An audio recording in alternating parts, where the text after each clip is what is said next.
Okay, hello. Testing, how we all doing today? If you can hear me okay, just pop something into the chat, whether you're on Facebook or on YouTube. And I'm just trying to get myself set up at the moment.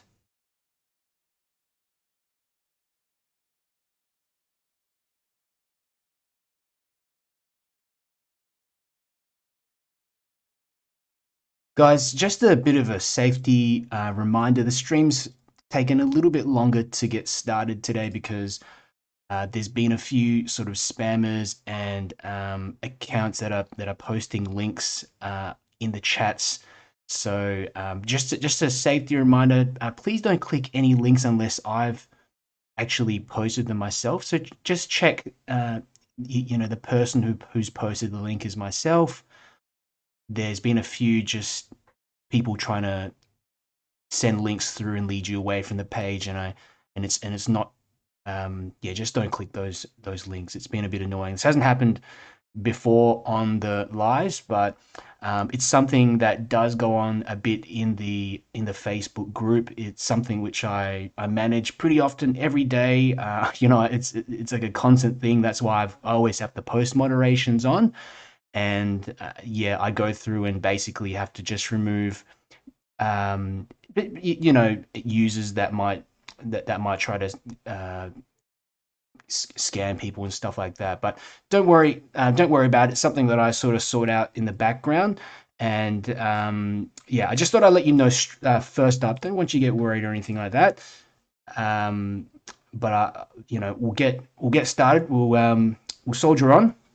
I'm just gonna go check the chats. Let's see how we are all doing.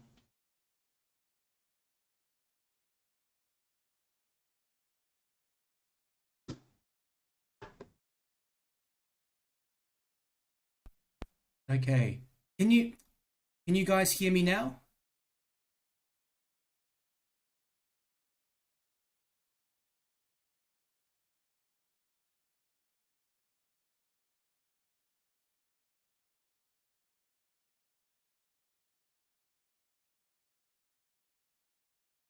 Okay, great. I hope this is a little bit better for you. It looks like there was maybe because the stream started a little bit late, or maybe the audio cut out in the beginning. But I hope you can all hear me now. If you can hear me, please type yes in the chats. I've just switched to a second microphone. It's probably a little bit noisier on the second microphone, but I hope that you can hear me okay. Okay.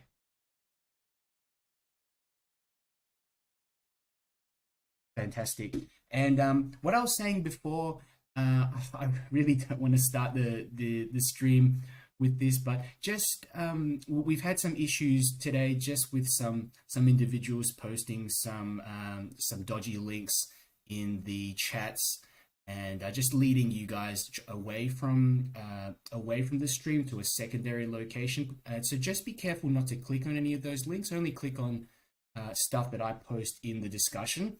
And as you know, I don't really post many links or anything at all in the discussions anyway, just to the reference pictures and to my website. So just for your safety, be careful about clicking on those links. It's why I had to start the stream a little bit later today. There was a lot of spam and a lot of stuff going on in the background. It's something that I monitor constantly in the Facebook group, and it hasn't happened in the live before, but it's just something that started to happen quite recently. So um, anyway, thank you so much for coming along. Really appreciate you all being here, and really appreciate some of the donations and stuff from before. I didn't expect any of that, before I even started. And at the end of the day, I'm just happy for people to be here, and I want to go through one of my favorite subjects today. So beach landscapes. It's something that I guess it's funny because we've started with a lot of complex sort of landscapes. And for those of you who have been to my previous classes, we've done a market scene, we've done a scene of Dubrovnik. What else have we done? I think we've done a scene of like a few different cottages and stuff like that as well. So um, what we'll do is we're going to go back to something a little bit more simple for you guys. And it's something that I enjoy doing because it simplifies the scene and just allows you to sort of compose your own scene as well. So if you look in the discussions section of the actual Facebook event, you'll find that there's a bunch of references that I've uploaded. I'm also posted it at the start of this live, so you can go through, have a look, and check it out. A few materials that I'm going to be using today. So I've got a bunch of pens. Now these are, everyone always asks me what pens I use. So these are uni-ball pens. Basically they're 0.38, 0.5, and a 0.7 uni-ball eye pens. And they cost, in Australia, that you can get them at the local office supply store. I mean, you can get them pretty much at any office supply store around the world. They cost about $2 to $4 each. And the most important thing when you're doing line and wash or pen and ink, whatever you want to call it, is for this type of stuff that we're going to be doing today, where you want the line and the details showing through, you just need to make sure that the pen is waterproof. You may say fade proof, but waterproof is the main thing, just so that when we go over later with the watercolors, it's not going to raise any of the pen. It's going to not going to lift out any of the pen. So these are the pens that I use. Very straightforward pens, nothing special. They have a liquid ink in them and a roller ball sort of tip. I know some people use pigment liners as well, but these are the ones that I use. Just use what you've got. Just, try to make sure that they are permanent. I'll talk a bit more about the paints and stuff like that later. The bit of paper that I'm going to be painting on and drawing on, it's 100% cotton watercolor paper. It's in the medium to cold pressed to medium range, so it's got a bit of texture to it. And the great thing about it is obviously it's a little bit thicker, so 300 GSM. It can take a nice wash. So it's an A4 size as well. So for those of you in the States, I think that's about 8 by 11 inches. So yeah, have a look at it online. But yeah, it's basically A4 size. So it's pretty small, but it's just enough to get in a fair bit of detail through there. And so one thing I just want to encourage you guys to stick through it, and while I'm drawing, just try to stick through it. I know one of the hardest things, especially with these drawings, and even when you're doing the watercolor painting, is often you'll get halfway through it and you think it's not working, it's not looking like much. But with watercolors, you have to continue on and continue on to layer and add on more details over the top of previous details. And once you do that, something will emerge at the end. But it's not only until maybe the 3/4 mark where you start to see something come through. So really, encourage you to push on and just finish everything, give it a go, and we'll see how we end up. So the plan for today, I'm going to do a sort of front-on beach scene, and if there's time later, if there's people still watching, depending how I'm feeling as well, we might do a second quick one afterwards. But I'm going to show you just how I compose this little scene using, I think it's 5 different reference photos. And keep in mind that you don't have to draw in exactly what I've got in here as well. So in the original reference photo, there's just a bunch of people sitting under some umbrellas on that side, and then you've got just basically a very gentle, simple beach scene. So you can just go with that if you want, or you can follow along with me and add in a few other things as well. Okay, so we're gonna go ahead and get started, but before I do, I'm just gonna go check the chats, and if you guys have any questions and any comments, please leave them in the chats, and I'll try my best to sort of answer you. There's looks like there's quite a few people in here today. We've got almost how many have we got? Almost 150 almost 150 people. So really like to thank you all for being here. Quite a big, a fair big bit sort of turnout today. So I'll just quickly go through some of the chats. Lots of, quite a few people here. There's Jan McCarthy from Melbourne, Patricia Stanton. Nice to see you here, Patricia. Jill Jones again, Louisa, Florence, and Christine from Boulder, Darren, got Rupa, Suzette, Becky Cameron, June O'Connell, So we've got Stephanie Proctor, Stephanie Thompson, and who else we got? They're all from Wendy from Thurl, New South Wales. And let's have a look at YouTube. Quite a few YouTube. I'm just seeing if there's any questions from you guys. I don't think there's any questions. Good to see a few of you from last week and the week before as well. We've got Sui Ong, we've got Yvette, Mary Farrell, Patricia Hubbard, Catherine Wilcock, and from New South Wales, I think. From last week. Okay. There's a question from Eileen. I noticed you use the left-hand side of the sketchbook. Any reason for that? No reason. It's just that I've actually got another painting on the right-hand side here. So I use the back and front of the sketchbook. So just so happens that I've got a left. Okay. We've got Rhonda from Ballarat.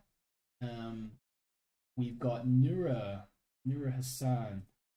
Well, Valerie. Ben Mitt from Great Ocean Road. Gladys Newdorf, Canada.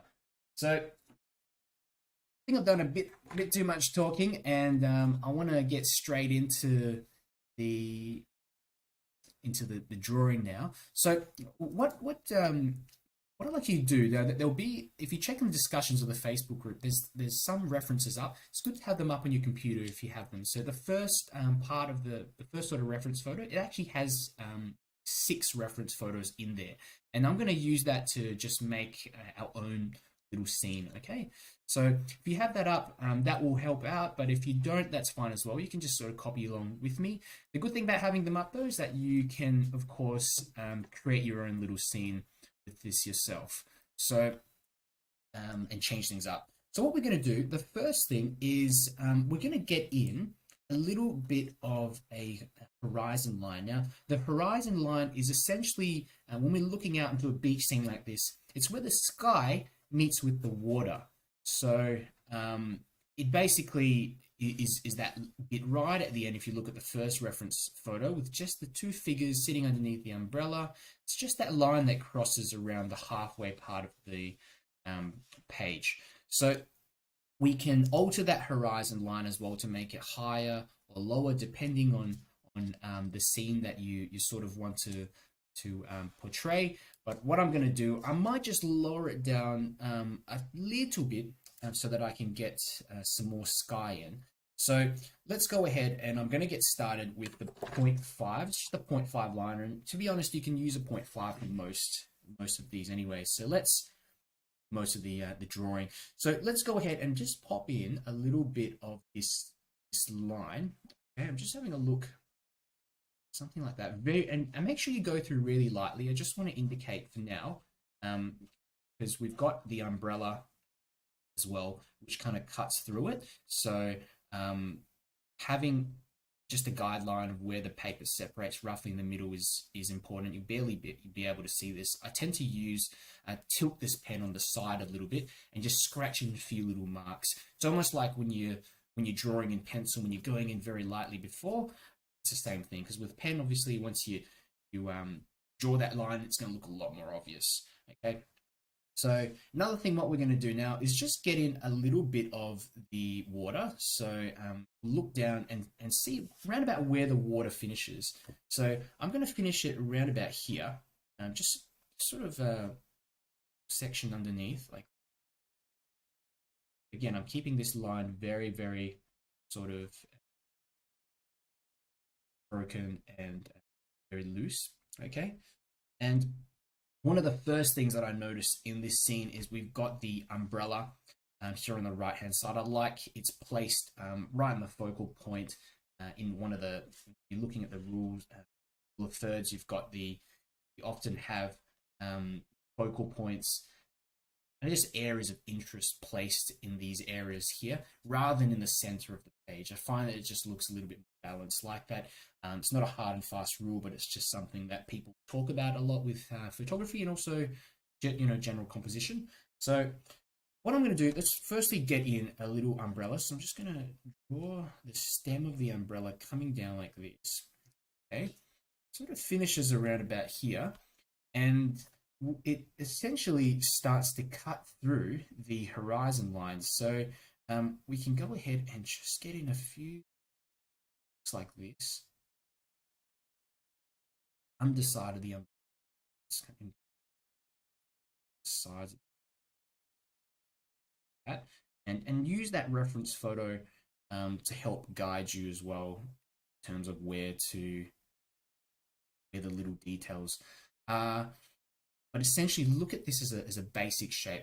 It's almost like a triangle. So it's a bit of a triangle with some little bits hanging off the side.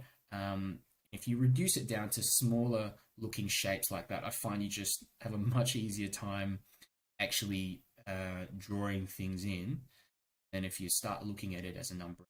So I always break them down into the little segments and things like that. It really saves you time and basically just trains your mind to recognize shapes rather than looking at it as an actual umbrella. So just this one in. Yeah. Just connect this up here. Fantastic. So just a little bit of darkness underneath that umbrella, and we don't worry too much about the details at this stage. We can go through later and put in a bit more additional details. But I love having umbrellas on the beach. It looks fantastic, and we can also, I think later we'll get some more over that side. We can also start drawing in a couple of these figures. I really like just how they're sitting here, just relaxing on the beach. And we're going to get in a bit of the chair first. So let's in just a sort of squarish chair. Pop in a few little horizontal lines just to indicate these wooden bits like that. Okay, and remember, you don't have to be all perfect with this as well. We're just trying to get in indications of what might be there. I think this is a towel or something like that. So just a little bit of detail there. Got the person's head quite far in the distance, and then two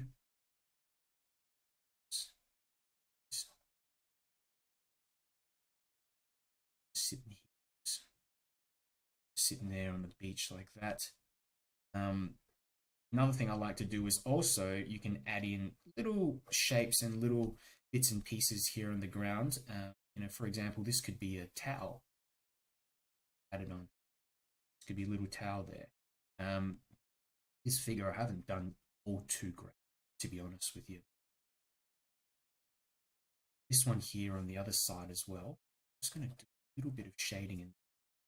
This one here on that side, I'm just going to draw the head in. Get in a bit of this side here of the actual chair that they're sitting on. There. That. And just think of it as it's really just a box. It's really just a box, and simplifying that down, there's all these little bits and pieces coming off the bottom and connecting with the ground. This as well, but that's about all. But I think his head's just sort of sticking out. Maybe some shoulders like that should do the trick. Okay, great. So there we go. A couple of these figures here in the foreground. And we're going to now turn to our reference photo collage, the one that I put together. And we're going to just add in a few more details, add in a few other things. And one thing you might notice, like the other day I did a little sketch, a little pre-sketch beforehand. And I've taken all little elements, essentially, of different photographs. And you can see here I've put in this beach house here. I think it's sorry, it's not a beach house. It's one of those lifeguard huts or whatever you call them. I thought that would be nice here on the left-hand side. I'll probably keep that. A few figures here as well, and you can see where I've got this guy from. It's from the reference picture in the top middle. And there's a couple of surfers here as well. We've got these figures here in the foreground, which are made up. Child and I've drawn this figure a little bit smaller. It should be bigger, maybe child and parent, and some, seagulls here in the foreground as well, things like that. Okay, so what we're going to do is we're going to just, I'm gonna use some of these elements in this one as well. Okay, so let's put in over on the right hand side here. Let's get in a larger umbrella. So I really like down the bottom right hand corner of the reference, the first reference. We've got these umbrellas which just stick out of the ground, kind of like this, sort of angle.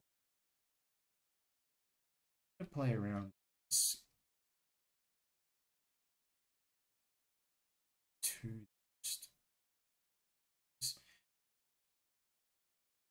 end the stems a bit low, just to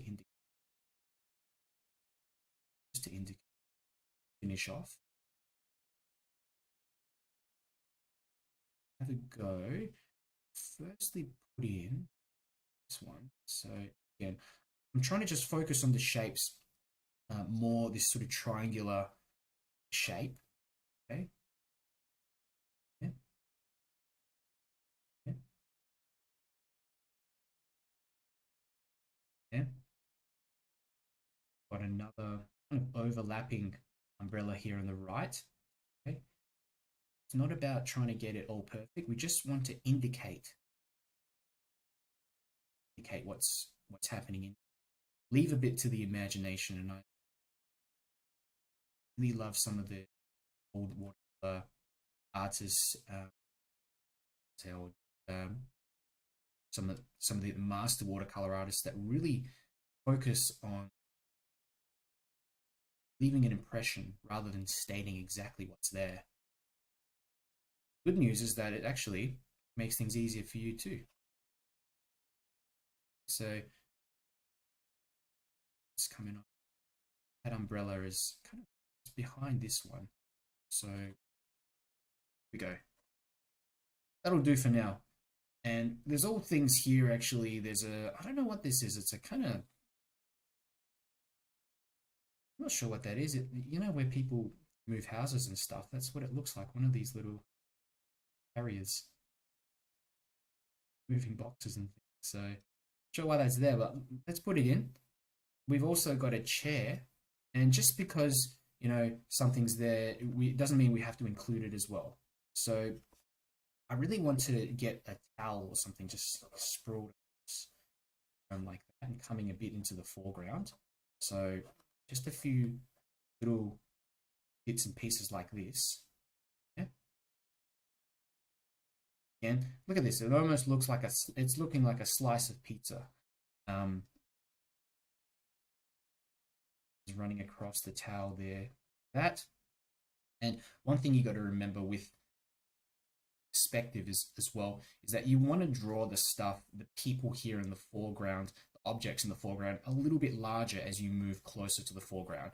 So if you look at that towel, it's larger than that one there. So same thing in terms of the people. We also want to make sure that the people are going to be a little bit taller. And because these guys are sitting down, what we're going to do is that if I'm going to have someone standing up, say for example, we're going to have a figure.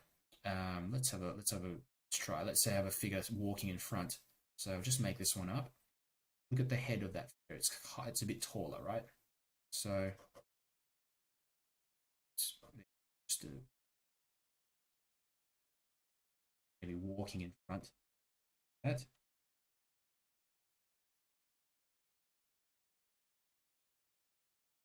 Bag or something. That. Side there, and the other one's sort of behind. Hair on that figure as well. Maybe they're wearing some shorts.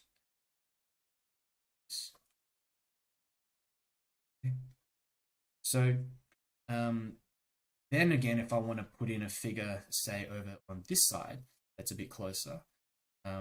So let's have a look. I'm just going to bring up some of the other reference photos as well. I usually grab a photograph that just has tons of people, and that way I can pick and choose which people.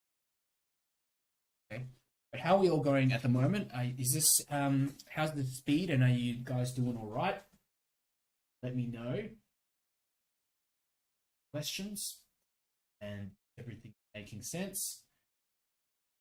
Just continue on, and normally I check the chats once in a while during the stream to make sure you guys are doing all right. So I'll get on with things.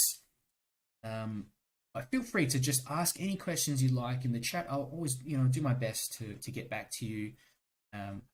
Last thing I want is for some of you guys to feel stuck on not sure what I'm about.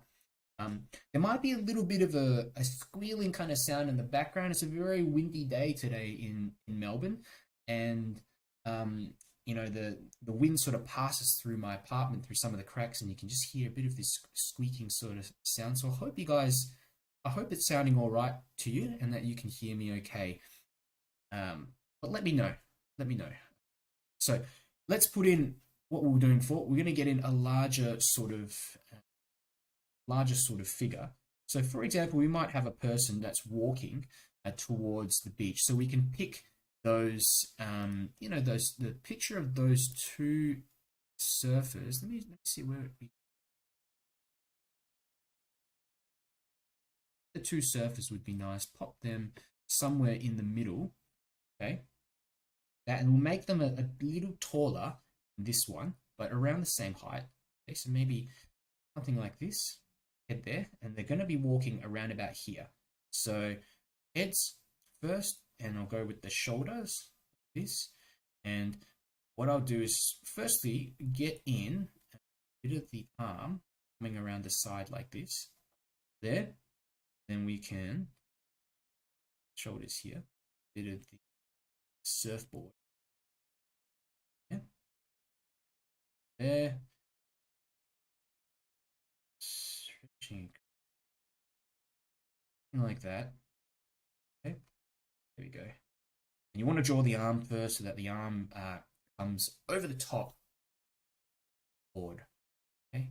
And now we'll just start putting in the other arm.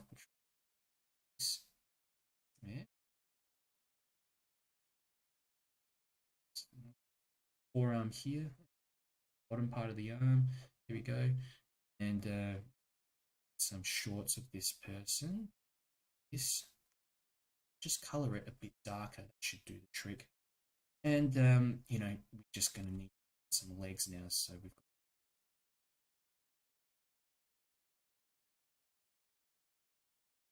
expand.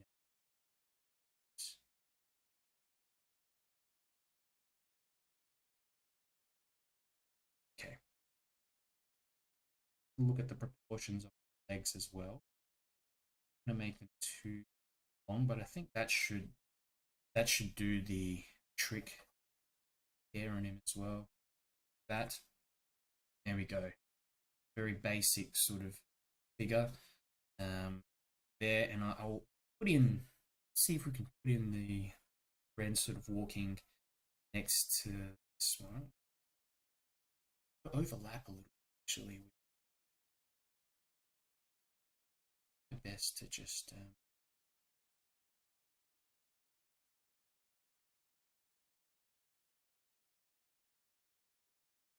head tilted a bit towards the left, and maybe like talking to each other.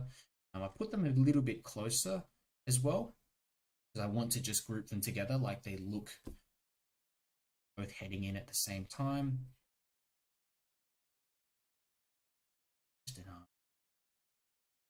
Just a simple of an swimsuit all the way here. Walking towards the ocean. little bit of hair here. Patricia, I'm definitely adding in a few more female figures in here. um,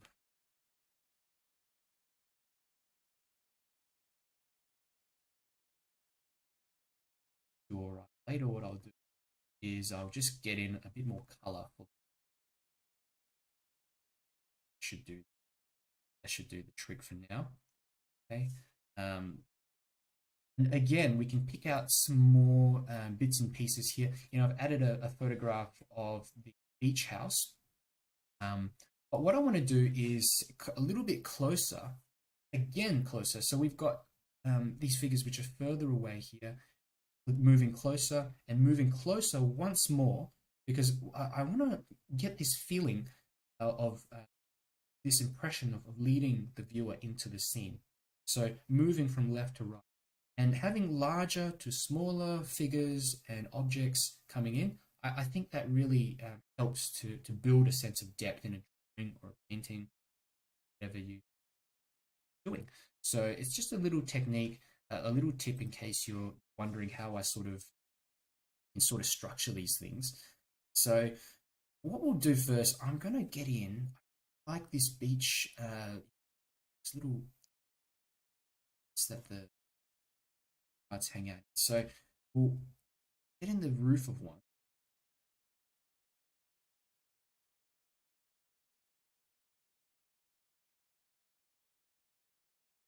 It's not too high. Should be okay. It should be fine because these umbrellas are in line as well. Just going to bring structure down. Just can't stay away having these buildings and stuff, some kind of buildings in my drawings. For those of you who watch videos, I'm just obsessed with buildings. I don't know why. You see a lot of architectural watercolors. So the main one I was still quite obsessed with is a guy called 𝗪𝗪𝗕𝗦𝗪𝗪𝗕𝗦. He's based in the States. Some of you guys already heard of him. He does incredible architecture, and what's his name?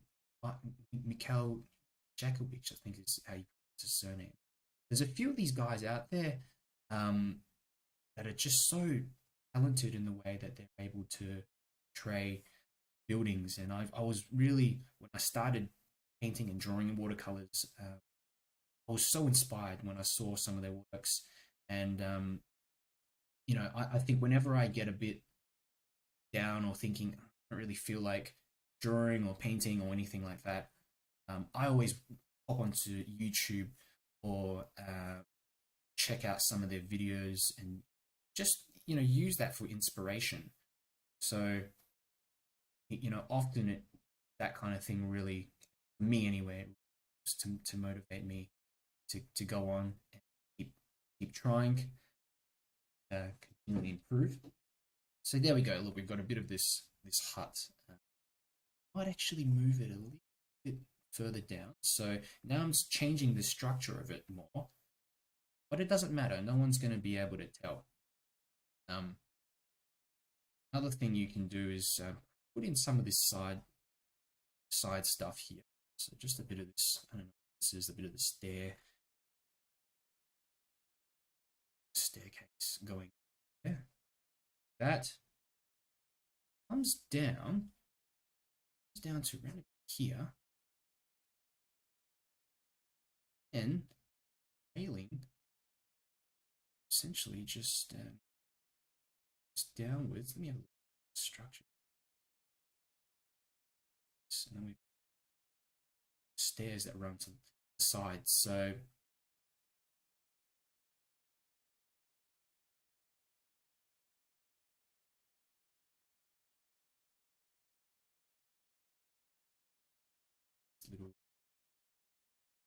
it's there. Like, notice I'm doing it pretty quickly as because I don't want to focus too much and get too much detail on here.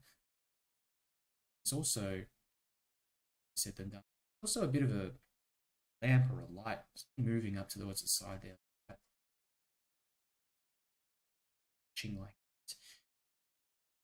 bottom, a bit more there as well. There is a kind of pattern on the roof, and importantly, there's also some birds and things. So I just have to actually draw them on there. They're way too small.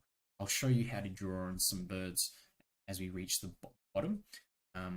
Really depends how detailed you want to go. There's all these little lines as well on the actual hut that just run horizontally, and they just add a bit of detail, a bit of character. I have to put in. It's not a. It's just something I tend to do, especially if I area for. And what I want to do is I want to get a shadow that's sort of moving across to the left-hand side. So just having a look how we're going to do this. So the shadow will kind of come towards the left, and same with the figures. And that's another reason why I like to put figures a little bit closer as well. Just helps to essentially get in a bit of contrast with the shadows here on the ground.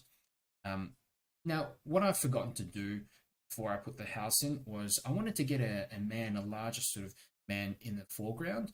So you can still do it over the top, but what I recommend is, if you're going to have these overlapping, you want to put a larger person in front of something in the background. Always try to draw the larger shape first. I just tend to forget this from time to time. So I'm going to add the fella in here, and we'll base it off. Have a look at the reference photo and base it off by right in the top middle section, and you'll continue on.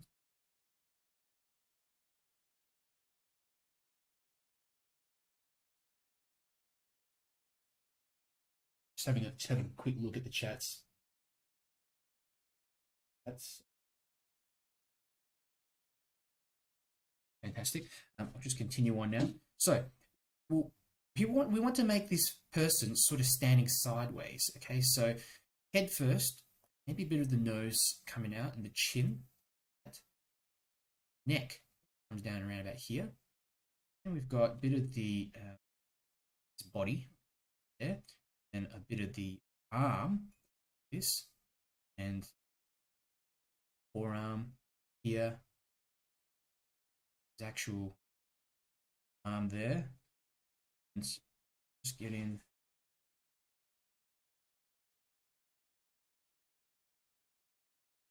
Comes down here. Notice how I'm lining up the heads roughly around the same point near the horizon line. Okay. So these ones here are lower because essentially they're sitting down. But if you're lining up the heads around the horizon line, what you're indicating is that you as the viewer, as the person looking into this perspective, you're roughly the same height as these people. So you might be a little bit taller than these ones, but you're probably around the same height of this person here. Because when you're walking around in public, that kind of thing, you'll find, like, you just observe most of the people that you see most of the people that you see, that heads will just line up around about the horizon line. You'll get some really tall people that might come up here, and you might get some children. So if I drew in a child, head would be somewhat here. Okay? So that's the horizon line is always a good indication in terms of putting in people of average heights. And if you put them all in around about the horizon line, another thing that happens is that the scene will start looking flat. So you're going to indicate that we're standing on a flat plane, which is what we're indicating. If we start having all the heads progressively move downwards, it's going to look like we're going on a decline down a hill. And the opposite's true if we have heads going up and further up. Either the people are getting taller as they move up into the background, or essentially we're moving up a hill. So this here it's a very one point sort of perspective. So let's go back into this figure, and I want to just shorts in this side to these shorts.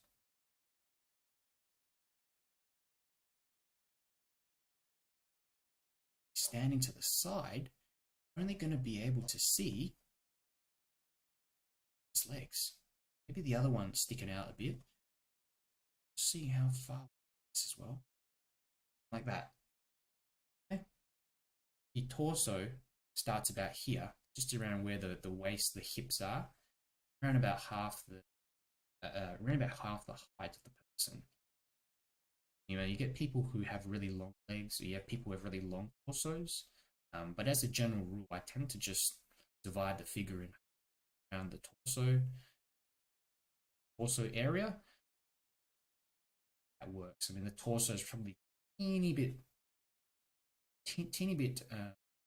higher because of the head.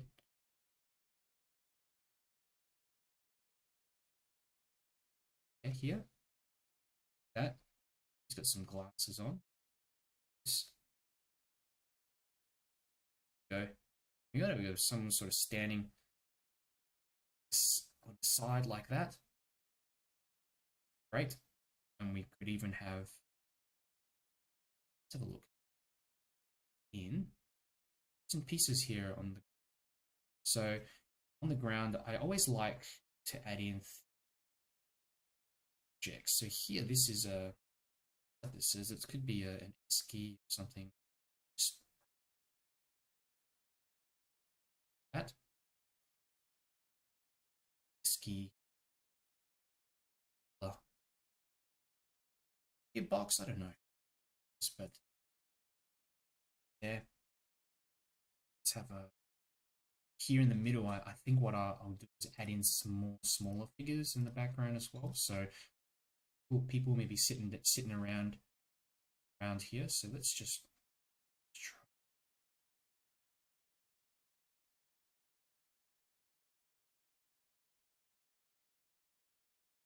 Hat on. Person here, just chat together. Larger sort of hat wearing too. That there. But it's okay. Sitting together out in the distance. I'm really, notice with the stuff out the back, I'm just creating very light details. I don't want to add too much detail out. We're moving quite far out. So the figures sitting there, just watching the ocean. It's around this time I'll start adding ripples in off in the background. They sort of disappear to the distance. Love adding in boats too. So what I'll do first, we'll just get in a stronger looking horizon line. Stronger looking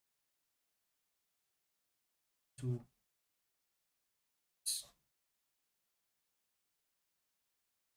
These are yachts.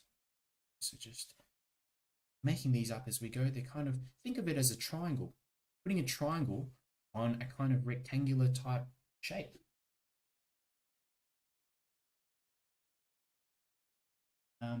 Parallel caps, I don't understand the lower half of the man on the left. Sound is cutting. So with the guy here, I'll go through it just quickly again. What you want to make sure is, because this guy, he's standing on his side. So when you look at someone from the side, and especially when they're standing upright, normally you can only see one of their legs, or you might have a little peek of their second leg just coming through behind the first leg. So he's standing sideways, the foot's facing towards the right-hand side, and his head's kind of slanted a little bit over to the right. And again, with the body, what I've done, I've just separated it out. So where his short starts, so basically where his hips or his legs start here, that's about the halfway point on his body. And the other half is his torso and his head. So roughly 50-50 proportions you want to go for. Not everyone fits these proportions. In fact, very few people fit those proportions exactly. Some people have longer torsos, some people have legs. So, but this is just an average thing, average rule you can apply when drawing. So, hope that helps. Hope that helps, Carolyn. And I'm sorry about the audio. I'm really not sure why the audio's not working so well at the moment. I had the other microphone going on. I'm just worried if I switch to it, it might cut out completely. So I'll stick with this one for now and hope that it works out. But thank you for your patience. I hope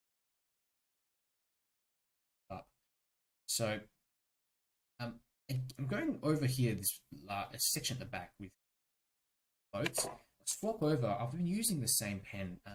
This is a 0.3. It's a little bit thinner so that I can draw in some of these little boats and things. Go. The one basic shapes, and even have a smaller, bigger one. Of sort of smaller ones in the distance, and this one could be small. That okay. I've got quite a few in there already. This part of this part's looking very busy, so yeah, just be careful. I tend to get too excited, and suddenly it looks like it's yacht day or something. Going out for events, yachts. I don't really watch them, but okay. Now another thing with people in the foreground, using a pen nib that's a little bit thicker is going to bring out those figures more. So with this person here in the foreground, I can go ahead and use a thicker nib, bring out his arm, the area of his back, head, side of his body here, okay, some of the leg area like that. And you can see already this section is starting to come forward more. Sort of look at it. It looks definitely a lot more contrasting than, say, these ones here or these ones here in the background. So altering the size of your nib is really crucial, creating a bit more detail, a bit more contrast. Okay. And let's go ahead and add in a few more figures and people here in the foreground. So I think what I'll do, we'll get in another one here. I'm just going to wing it. Let's get in another figure standing in somewhere here. Go, standing up there. Okay. T-shirt. This arms coming out the side here. These are a little bit short.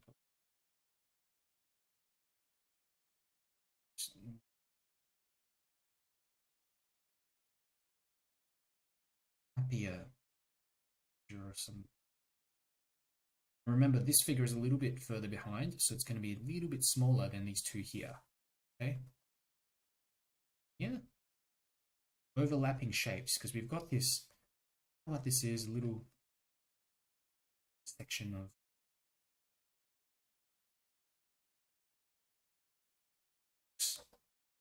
here. Sometimes you use thongs and things. Probably call them flip-flops over in the US. For some reason in Australia we call them thongs. It means something.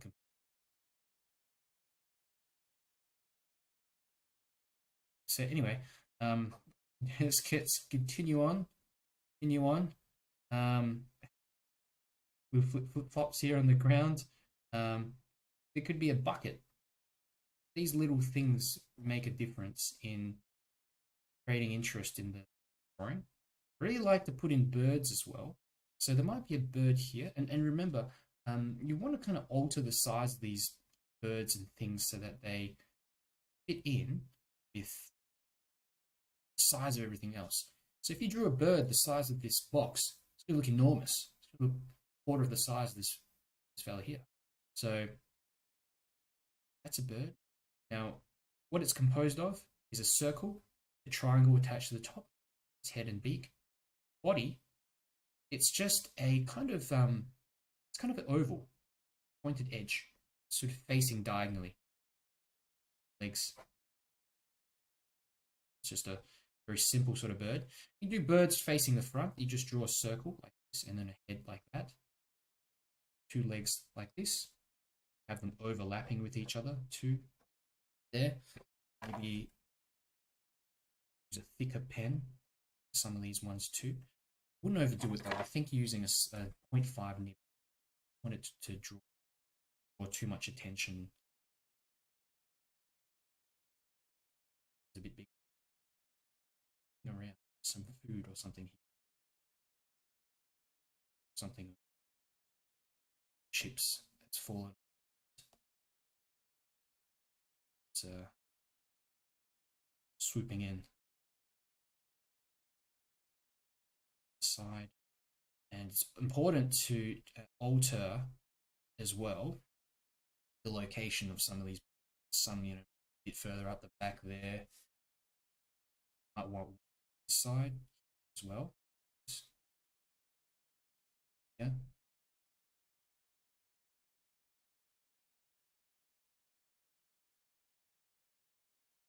Yeah. Look it in the bucket. What's in the bucket? It's in the bucket. Okay. Jill Jones question: describe the shapes of the birds again, please. Okay, so let's get another bit of paper out. So this will probably help a bit more. I've been a bit more prepared this time. So I'm just drawing from memory essentially, but you've got, say, if you've got birds that are facing forwards, you're just looking at a round sort of shape like that. And the round part of the head like that, so kind of face on, and then you've got the legs that just move down. And then maybe there'll be a shadow here being cast to that left-hand side. You might have a bird that's facing towards the left, so you start off with the beak, connect that on the head, which is, so the beak is a little triangle, head is a little circle like that, and the body, we just want to draw, it's like a circle, an oval, that ends with a little point, like that, just a little point. And you put the legs in. Legs go in at the back. That's how they. It's a bird. Do it the other way. Facing this way. Circle again. That just a oval shape. It's almost like a lemon. It's like you're drawing a lemon that's facing kind of on an angle. That's probably the best way to describe it. A fruit looks like that. What else looks like that? It's a lemon. So legs. The shadow on the right hand side, we've got a shadow left hand side, depending on what that source is. Overlap them, you can have it's like that. Some big, maybe real big one here. It's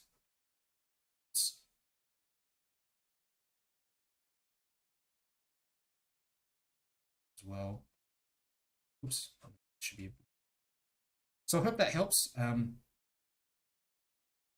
It's a big simplification, but that's the way I kind of do them in here when I'm not looking at this anyway. I find in my mind, for some reason, for me, when I look at things that I'm drawing as simple shapes, I can suddenly draw. I never used to be able to draw until I figured out how to do that.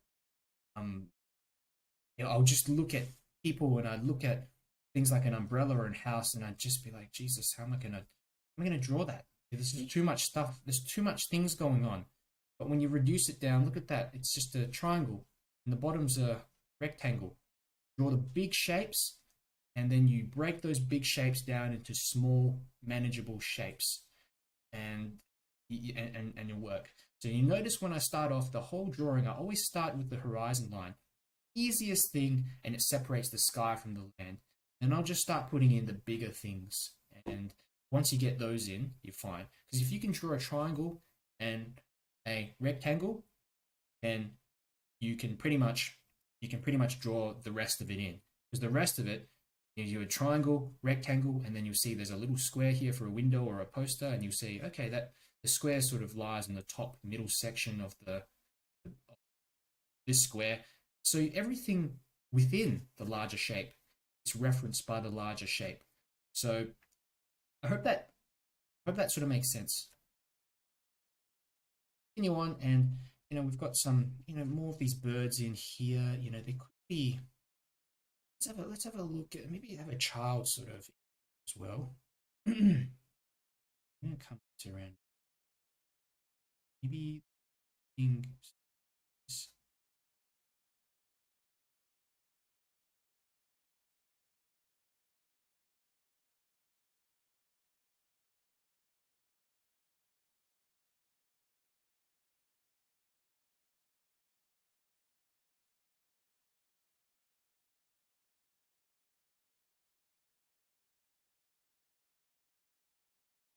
Shoddy sort of job, but we'll make do. Bucket. So something. Spades and stuff.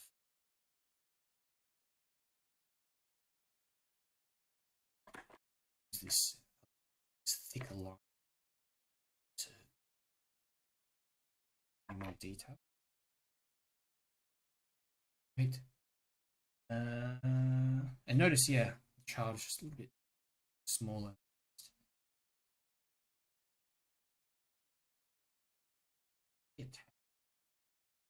Here. Foreground.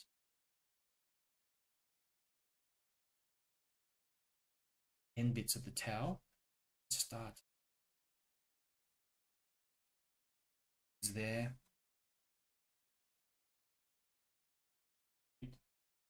Question. Just having a look at the chat. Question by Nikki Hammonds. Do you have a sketchbook size you prefer for a beginner? I have 9x12 watercolor paper that seems daunting, or should I just dive in? I think, Nikki, that bit of paper is completely fine. It's actually quite similar to what I'm using here. I think this is about 8x11, so there's really no difference. The good thing about using a large bit of paper, you're going to get so much practice drawing things in, drawing figures in like I'm doing here. You're going to basically be able to, you have more options. The larger your bit of paper is, obviously the more kind of details you have to put in here, but at the same time, you get a lot of practice. So definitely use that, Nikki. Use what you've got, but I do recommend people just using something about A4 to larger, especially with these ones. They've got a few different things going on. It helps. Otherwise, you tend to be focusing too much on just trying to draw it in these little shapes, getting too close to the paper. It just makes it easy this way. So that helps. Little birds here in the sky. You can also do this later on. Watercolors. The way I do birds is that in the sky, I just put in these little sort of shapes, especially near the horizon line, a few smaller ones near the horizon line. That really does help get them in. Okay, we'll take this opportunity as well just to strengthen some of these umbrella shapes.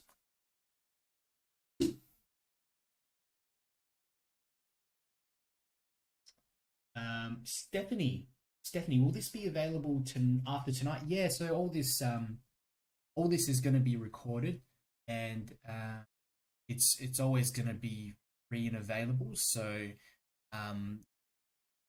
if you're finding I'm going a bit quick, don't worry. Just remember, with all this stuff I'm putting in here, this is just a personal choice. You might decide you're just happy leaving in a few figures here, maybe a larger figure there.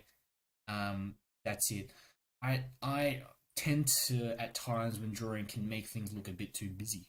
So have remember that just don't worry if you're not getting everything in. You can always go back later and take things at your own. So I always say there's not a specific kind of speed that you should be doing these at. Just go at the speed that you're comfortable with. I tend to just, especially on my own, I just tend to scribble things in very, very quickly. That's just my style. It's probably go a little bit too quick, to be honest.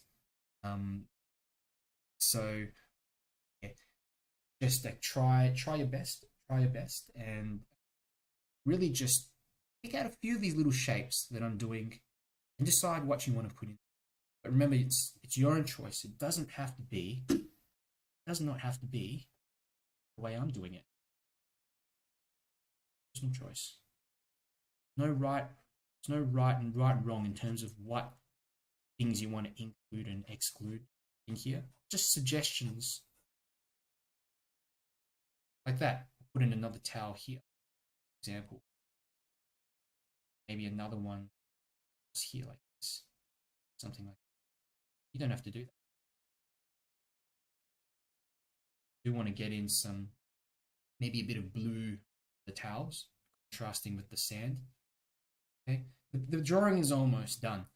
Now, the only thing that I'm looking at now in this whole drawing is that I'm looking at the empty spaces, and I'm thinking, is there anything else that I want to add in? Is there anything that I feel would add a bit more, just a bit more interest? So it's up to you. For example, I might put in someone sitting here, just in front of this big house. Let's get in. So leg and out here. Yeah. Okay, someone just sitting here, arm coming out and moving downwards like that. Just sitting here, maybe with the child next door like that. Notice the size of the bodies as well. This figure should actually be a little bit bigger, a teeny bit bigger, but it'll be okay. So there's a bucket. Someone else here, like this. Shirt. Bit of hair here. So here's another person. Okay.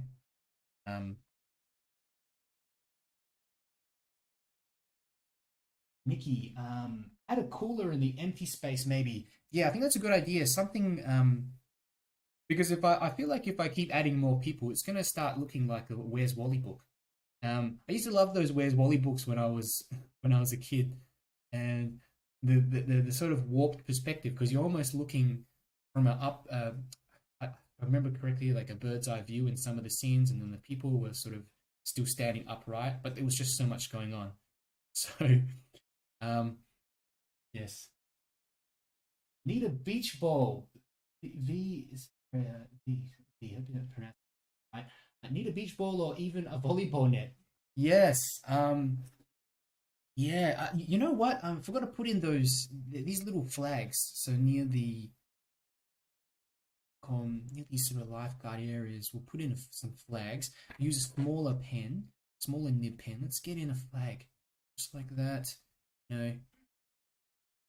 Little they got. I had a few in my other one. It's looking super busy. This is a great way to create your own little, coloring in books. In fact, people buy coloring in books as like adult color. So I don't know why you say with children. I suppose children's coloring have different stuff like doing characters and things.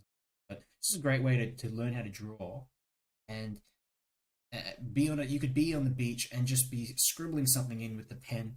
It's so easy to carry a sketchbook with you. So easy to just pull out a pen and start sketching and preserve a little bit of your memory of that scene. So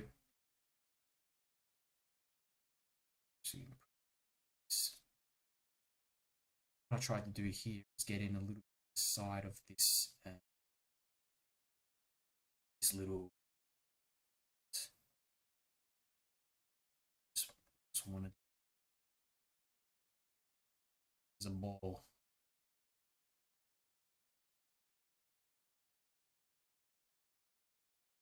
The thing with these little objects and shapes in here, you have to you have to pick and choose where they are. You got to separate them out, and you got to kind of put them on an angle to each other as well, so that they look a bit more randomly. So this could be a bag or something. This could be a towel someone's just left. They're stuck here. Swim. Overlapping shapes like this, even if they go through the legs of some of these figures, it's okay. Just let it go on. And there's Wally.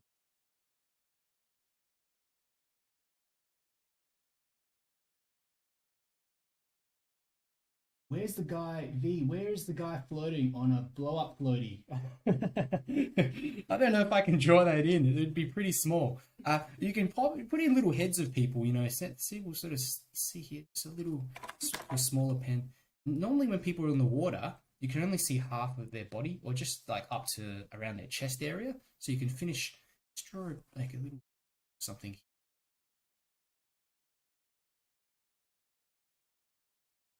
Two people, the person in the background.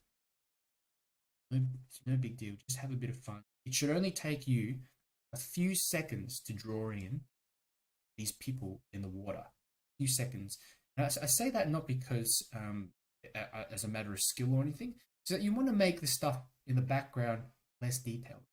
Because if you make them too detailed, then the eye is just going to be drawn to that point. But I think what I have here is something that works quite all right.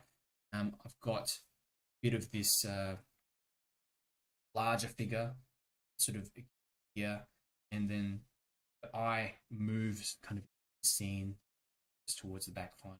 So, you know, I think I've shown you all a few, you know, more than a few different shapes, a few different things that you can add in. This bird is too big.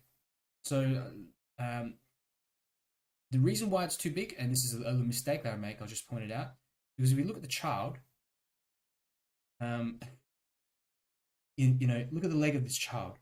The bird's the height of that child's leg. So we've got to be very careful when we're putting in the birds. Otherwise, we're going to have monster birds in here scaring off the kids. So, oh, distracted again. So something like this is around the right size, like that. There we go. It's the bird. So if you're going to make a mistake, you could put in, let's change it, you know, let's change it. We can just go over the top. What can we turn this into? We can turn it into a box, handbag or something. Now the handbag looks larger than the child. Gigantic hand. Misbehaving children. There we go. Turn it into something else. All right. We're fiddling around with too many things, and I do want to get started on the actual painting. Okay. There's a few little quick birds here, overlapping here, closer in the foreground. And you have them bigger as well. Foreground, again, it just helps to eye into the scene. So there we go. More some things. Yeah, and it gives the opportunity to put like some shadows in there. Okay, so let's pause and let's pause for a moment. I'm just going to take a few seconds to get my paintbrushes and things. If you need to grab something to drink, go ahead. I'll probably begin again in about a minute. but I'll check the chats if you have any questions at the moment.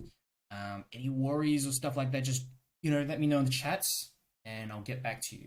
Remember, it doesn't have to look like this. Whatever you're drawing at the moment doesn't have to look like this. Okay? This is the reason why, before these events, the reason why I upload a variety of images. I upload a drawing that I've done, and all the references is, I really want to challenge you all to, rather than just draw and copy from a reference photo, which is perfectly fine as well.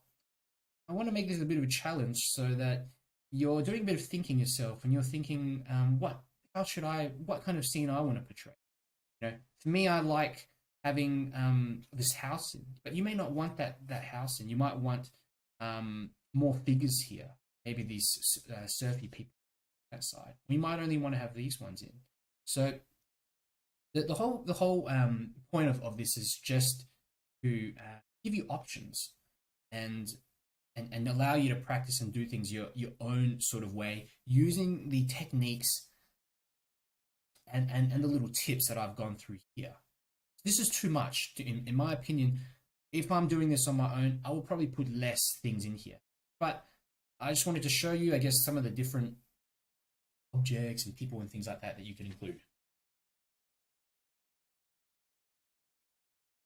Hey, Gian Ranker, my birds are too big too. Will the shadows be painted in or use pen?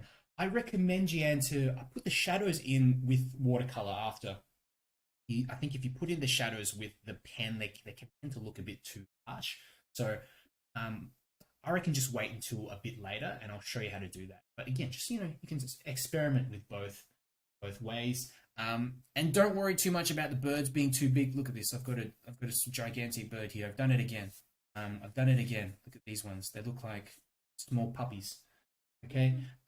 They can also add to the kind of a quirkiness to these scenes as well. There's another fella, 𝗍𝗙𝗎𝗦𝗦𝗘𝗦. He does line and wash as well. Really talented guy. And sometimes he'll just add just really quirky, larger looking birds on sections. And they're not going to be technically accurate in terms of the perspective. They're going to be too big here and there, but they serve as a way to draw the viewer into a certain area of the scene, and it adds to his style. So when I talk about these things like perspective, where to place the horizon line, proportions of people's bodies and things like that, these are just a starting point in terms of where, what you want to do. It's not a fixed sort of rule. In fact, I find like as a lot of artists get really technically proficient, they tend to revert back into more abstracting, and because it just gets boring after a while. I guess if you sit down and try to draw a building exactly, but for me it stresses me out. I'm just sitting here for hours, and so yeah, I think I'm fumbling a lot. Look at any other questions. I added a kite to mine and it was sure added to the bland sky area. Fantastic. Great idea, V. Great idea of a challenge. Thank you, 𝗍𝗙𝗕𝗦𝗬𝗓. And look if there's any other questions in the Facebook chat. Feel free to chat amongst yourselves as well, and see what others are doing. Just use the chat to touch base and just make friends with each other as well. I think it's a great. It's just great to be able to have a community where we can learn from each other and we can motivate and uplift each other. So feel free to just chat to and yeah. Anyway, let's go ahead and do the painting now. And one thing you'll notice about my palette, I don't think anyone's mentioned it yet, but I've cleaned it. Look at that. I've got two wells that are, well, as clean as I can get them anyway. I've had this palette for like 6 years, so it's a bit of staining going on in here, but it's pretty clean. Okay. Now in terms of colors, what I'm going to do is I'm going to use some yellows to begin first. And the reason why I like to drop in the yellows and especially the warmer colors is that they're more prone to being contaminated by the blues. So what I mean by that is that if you start doing the sky in blue, okay, then you start picking up some yellow and do the sand, you will likely mix up a little bit of green. So yellow is very easy to sort of change into a greenish sort of hue. And for those of you who don't know, I'm actually partially colorblind, so I can't see some greens. And when I was doing these in the beginning, people would always say, "Why does everything look so green?"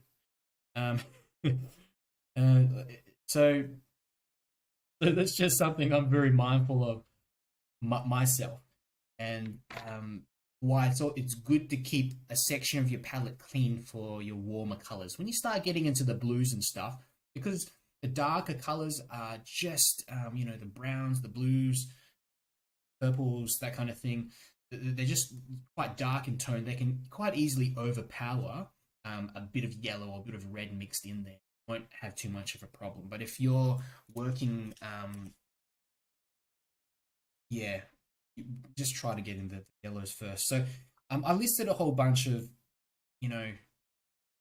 colors in here to begin with, but the yellows, it's really up to you. I use a combination of yellow ochre. That's some yellow ochre.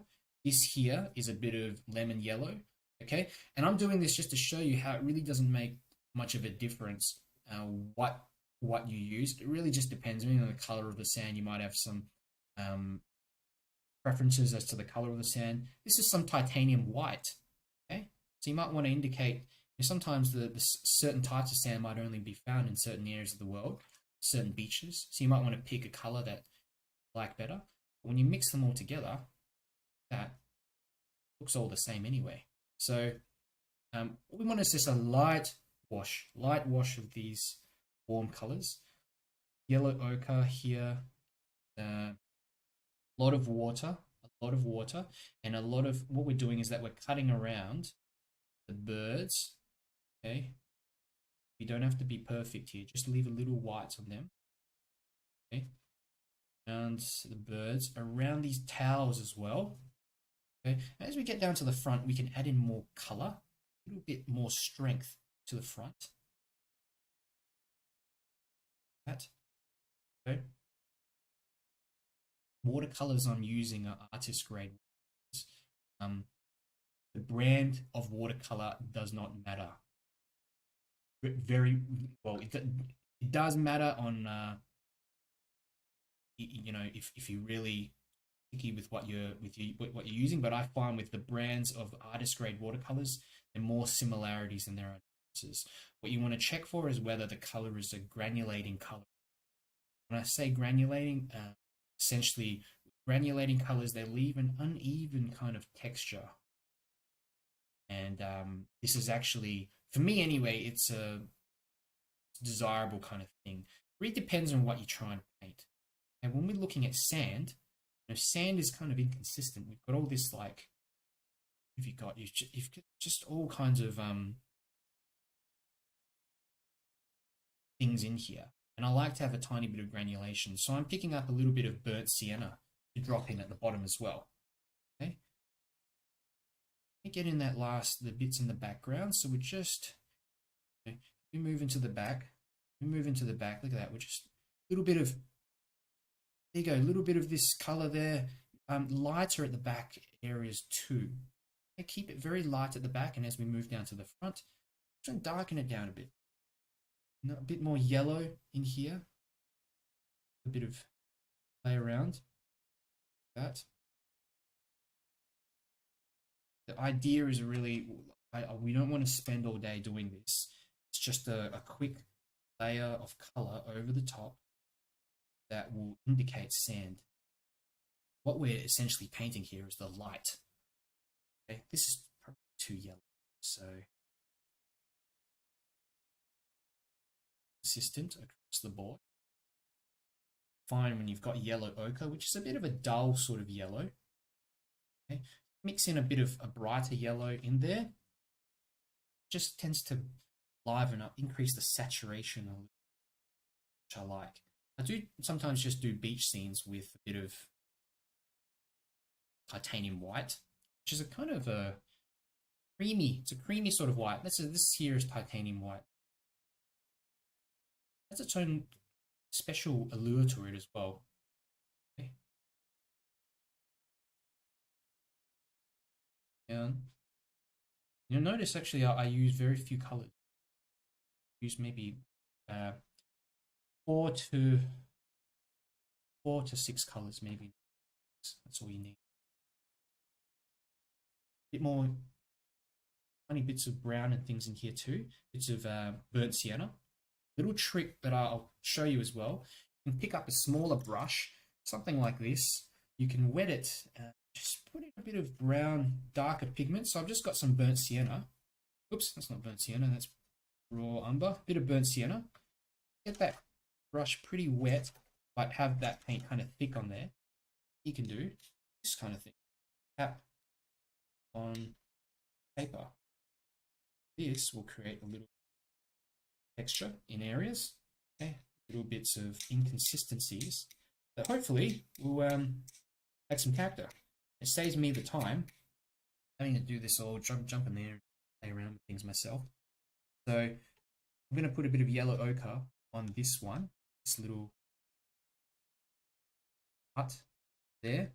Actually, the top is some red, tiny bit of this, not red, but it's call it burnt sienna. So just over the go down. I'm just going to fade to some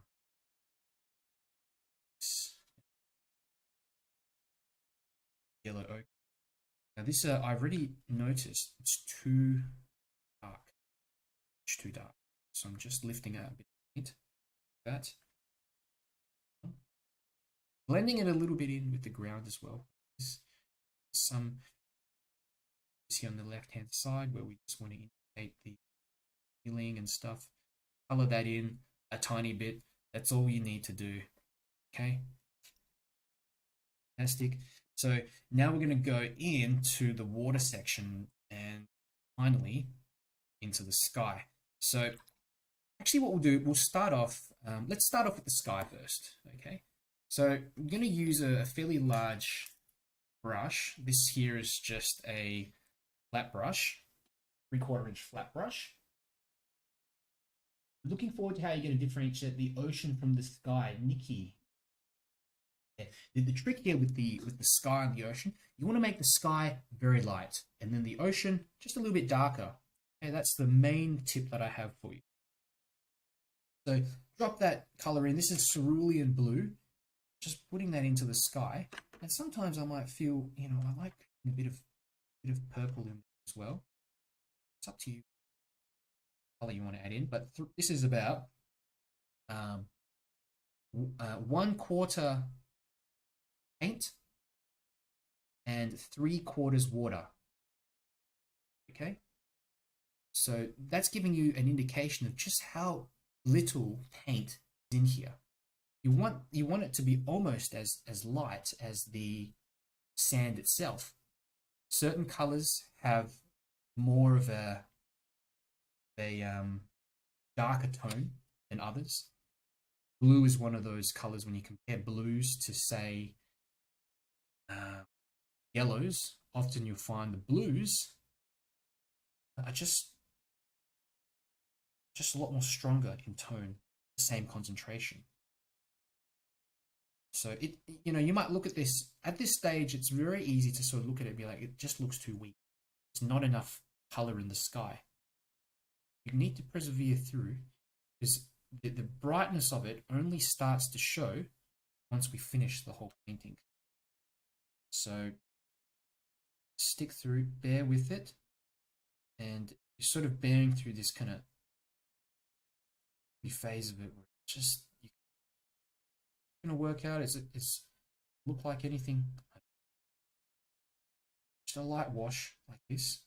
While the paint's still wet as well on the top, you can just add in a few little bits and pieces, darker bits for the clouds like that. You don't need to add in clouds. It's up to you. I like to have thought I might be nice. It might be nice to just put in bits of darkness, little dark areas in the sky, slightly dark areas. Not good. Coming down to the water, what I'm going to do is, firstly, I'm just going to wet the entire area of the water. Some clean water. Just some clean water like this. Yeah, on the horizon line. Okay, I'm going to let that water, so I missed out a bit of sky here. I'm going to let that water soak into the paper a little. And the reason why I'm doing this is I just want to get some, hopefully, some lighter bits of the paper showing through to indicate some waves in the background. And I find just doing it this way really helps.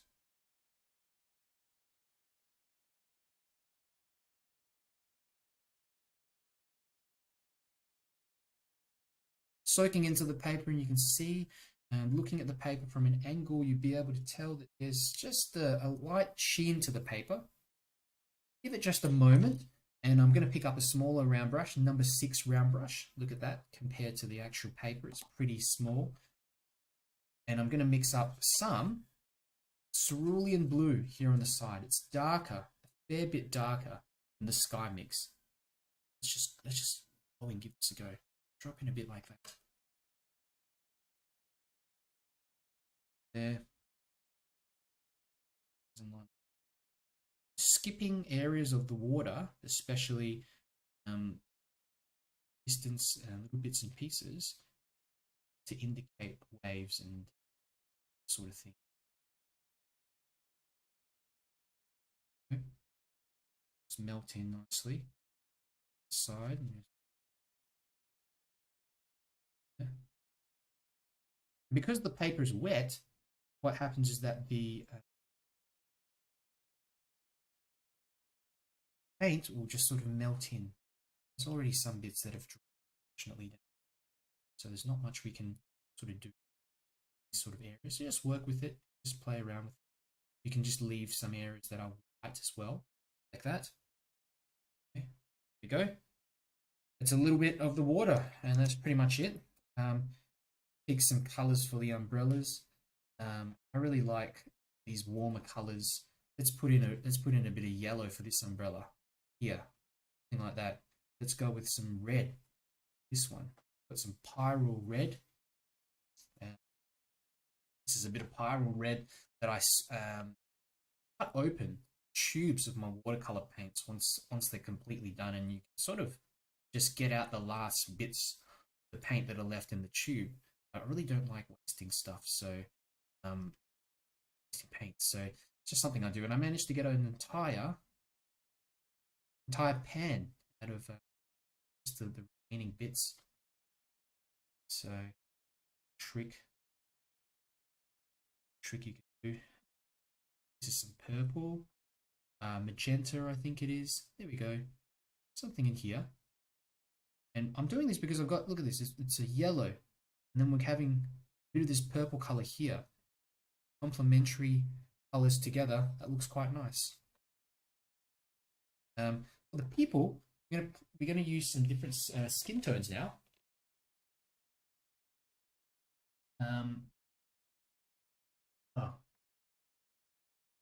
Just checking the comments again. Philip, welcome, Philip. Good to have you here again. Yeah, this is all going to be recorded anyway, so don't worry. You can sort of pick it up later. I'm hoping I'll get to start another one in a moment, another quick one too. Thanks for coming on, Nikki. Make this seem easy. I overthink the process. Yeah, look, we all overthink the process. I think when you with reference photos, I don't know. Sometimes I find I'm spending more time just finding and looking for reference photos than I am actually painting, but I think a lot of the time you need to adapt what you're doing to the actual you need to adapt the reference picture yourself. You're never going to find a perfect reference picture, and you're never going to be able to sort of look at something and think that's exactly what I when you even start, you'll be halfway through and then it doesn't look like the way you want it, or you accidentally place something here or there. Just got to work with it. Just got to persevere on. It's not the only chance that you're going to get. So use it as a learning experience. I think that's the best of the sort of thing that I can say. The red umbrella. Thanks, Yvette. Okay. And thanks so much, guys. Thanks for the kind words. I'm glad that I can sort of explain things in a way that makes sense for you. And my whole aim here is just to make things less daunting for you, because there's a lot of material out there, and I think for a beginner it can be quite daunting to know where to start. So this is just a bit of red, a little bit of red, a pyrrole red here that I'm mixing up for some of the skin tones. Now we can also mix up a bit of, now I've got some burnt sienna. Okay, if you want to create some slightly darker skin tones, you can also add in a tiny bit of blue. Okay, so we can, let's have a look. Maybe we can go in and get in, oh, just thinking, run out of figures to sort of, maybe a bit of darker sort of tone here for that person there. We can get in more darkness on these ones. Color in the front here. Looks like, now it looks very red at the moment, but when it dries down, it's going to look a bit more pink. At the moment, it looks like a beetroot. Should have put on more sunscreen. A bit more red here for the legs. Okay. Also can add in a little yellow ochre. You mix yellow ochre with a bit of red. I find it creates quite a nice skin, sort of lighter skin tone. Just sort of mix around and play around. I'm trying to make a little bit more darkness on the figure to the left hand side, because you get shadow coming in the side. So a bit there, a bit here, a bit here. The legs sticking out there like that. You here, you know, I'm not trying to get in all these details. Bit of blue for the towels and things on the ground as well. That, and look at that. Look how that pops out once you've got all the yellows into the ground. Blue just sticks out like that. That's why I'm saving this area to last and keep preserving some of those white bits of the paper, because if you paint the whole thing in yellow, what then happens is then when you try to do this stuff, you end up mixing green. So sort of here where it overlaps, it's very easy to mix green watercolors on it.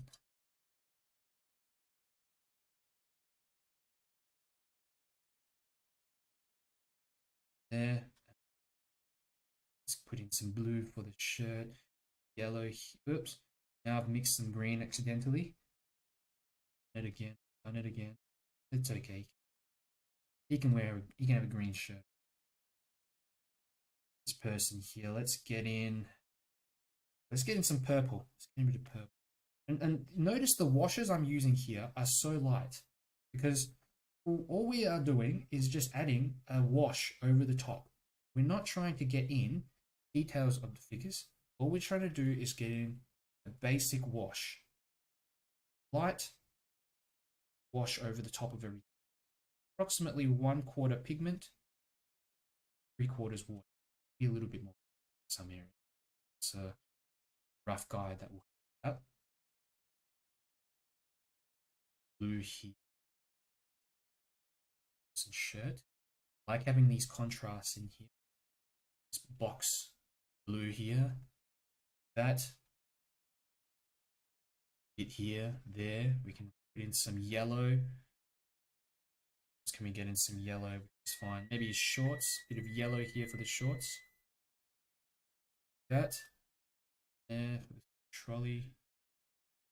Bit of the birds as well. Let's get in some burnt sienna.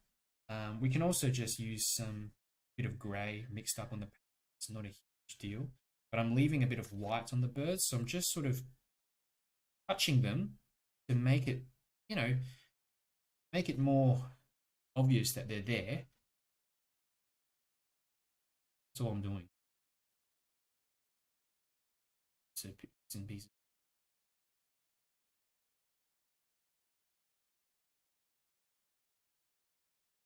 And essentially we are done with this first wash. Okay, so I'm going to go ahead and give this a quick dry. I'll pause the audio. If you have any questions, pop some questions in the chats, but I'll just a moment.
Okay, back now.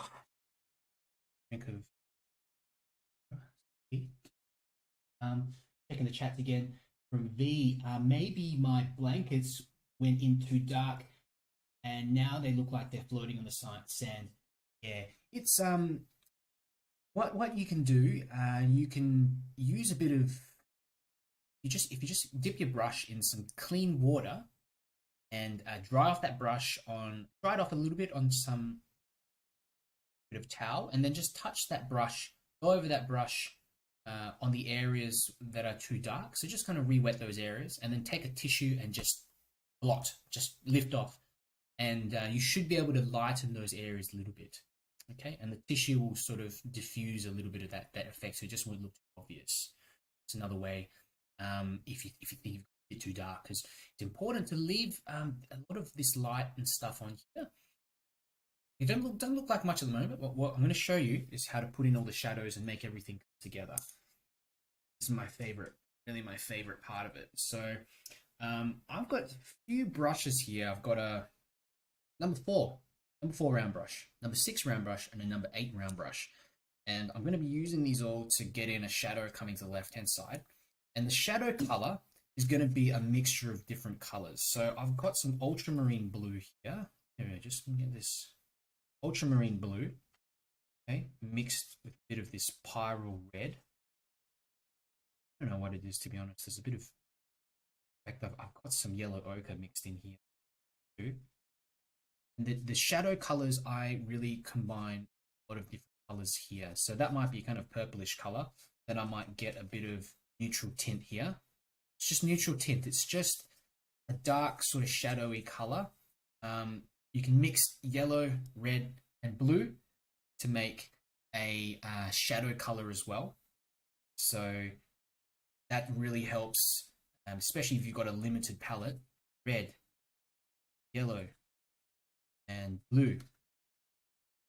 It's all dry. There we go.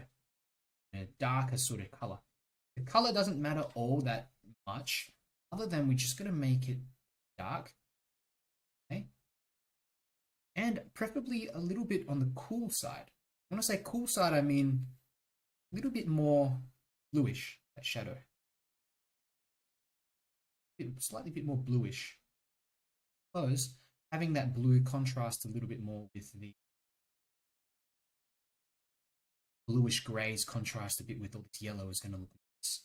Okay, so let's make this up. Okay, there's no, I haven't got a reference to sort of look at this, but we'll go straight into it. There we go, just a bit of this darkness underneath that.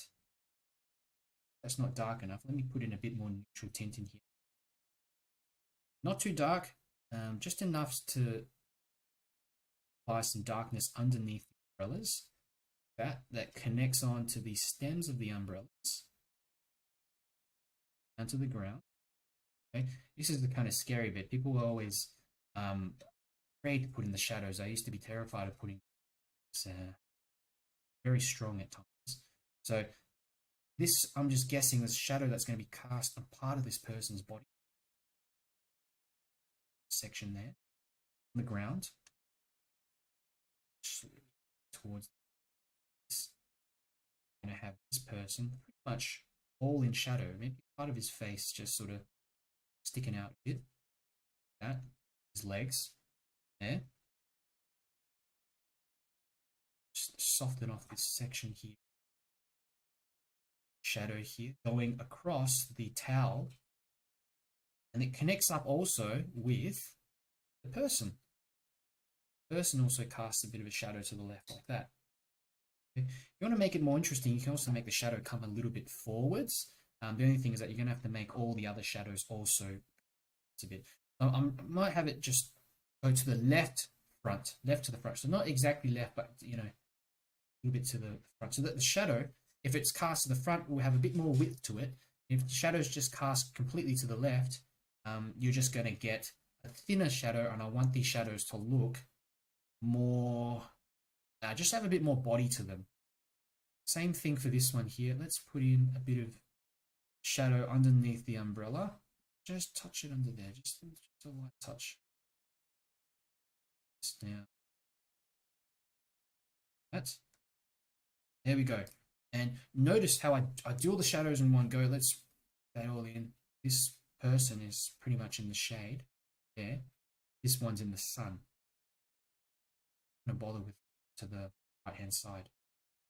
With darkness under the chair. I think here underneath the chair here, that's darker. So a little there. Connect that up to the left. Yep.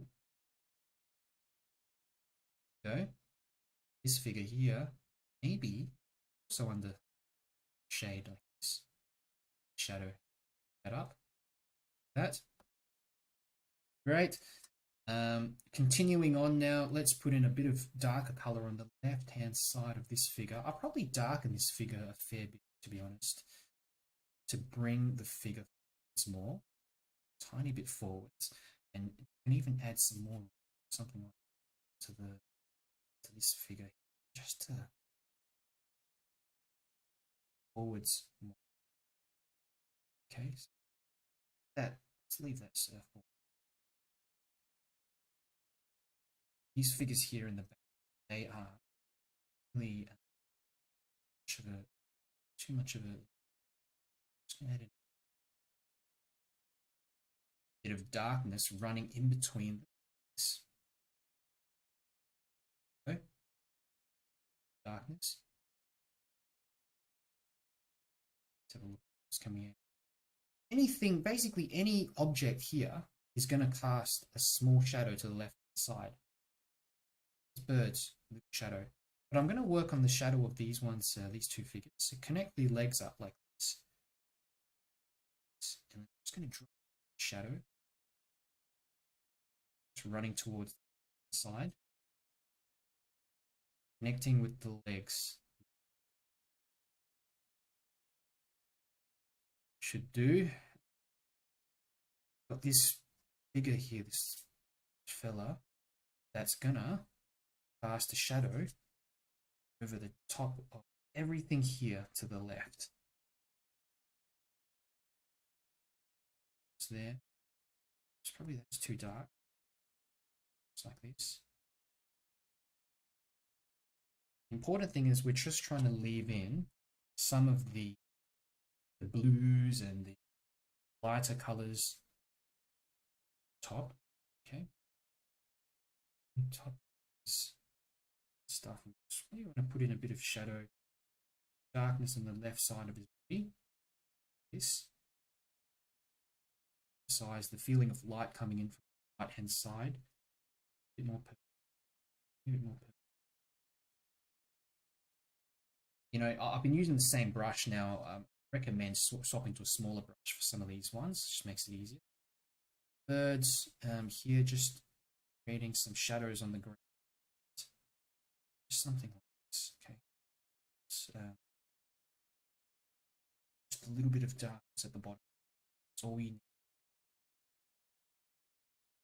Some of the towels as well. Just get in it. Just drop a little more.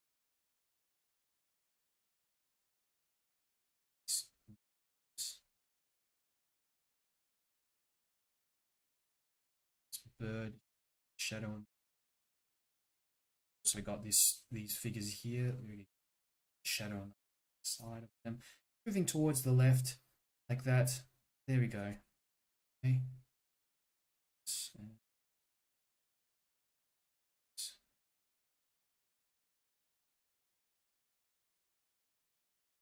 More contrast for this shadow just behind this figure. Okay. Now we've got to do the house. Now,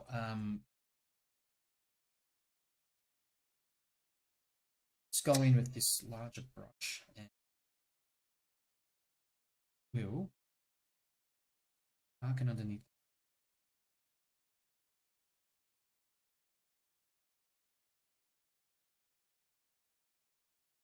Just going to darken underneath. Notice I got a bit of dry in some areas too. Broken edges, bit of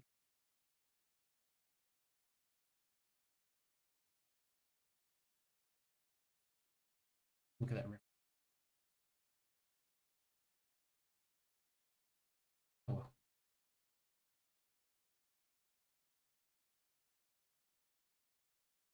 Shadow.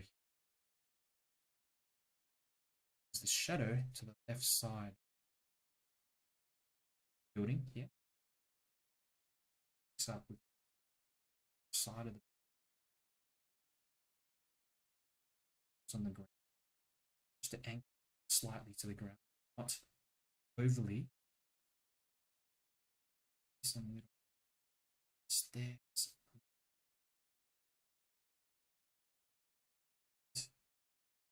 So I add more, a little bit more contrast in that section.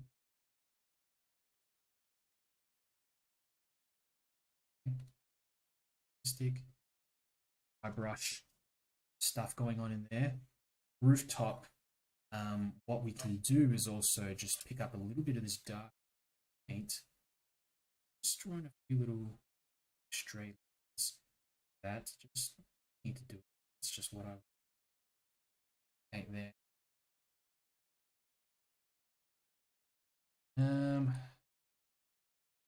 And really, from this point in, yeah, we're almost done. We were just looking for additional areas of contrast that we actually want to draw out. So just darken some of these figures a bit more shape. Side, dark, creating more contrast in some areas of the figures. Go ahead and do this as well.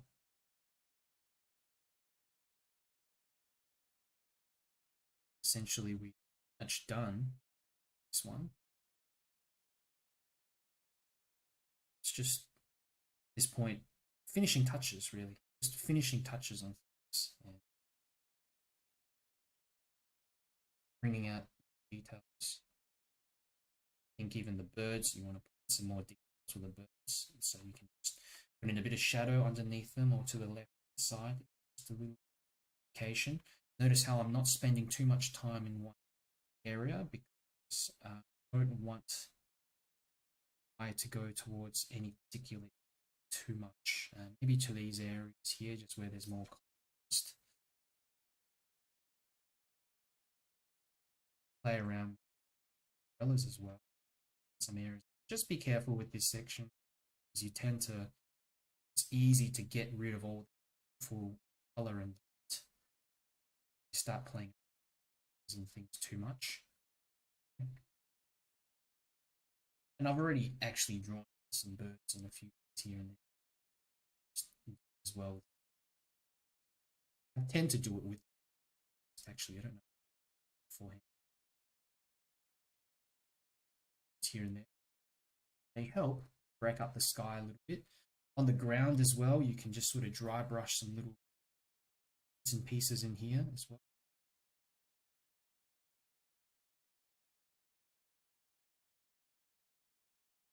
Let's move the scene. Just like that. A lot of this. Just sort of playing, changing bits and pieces up. Some hair. Some of the hair on some of the faces as well. To you. This person, that in child, these people.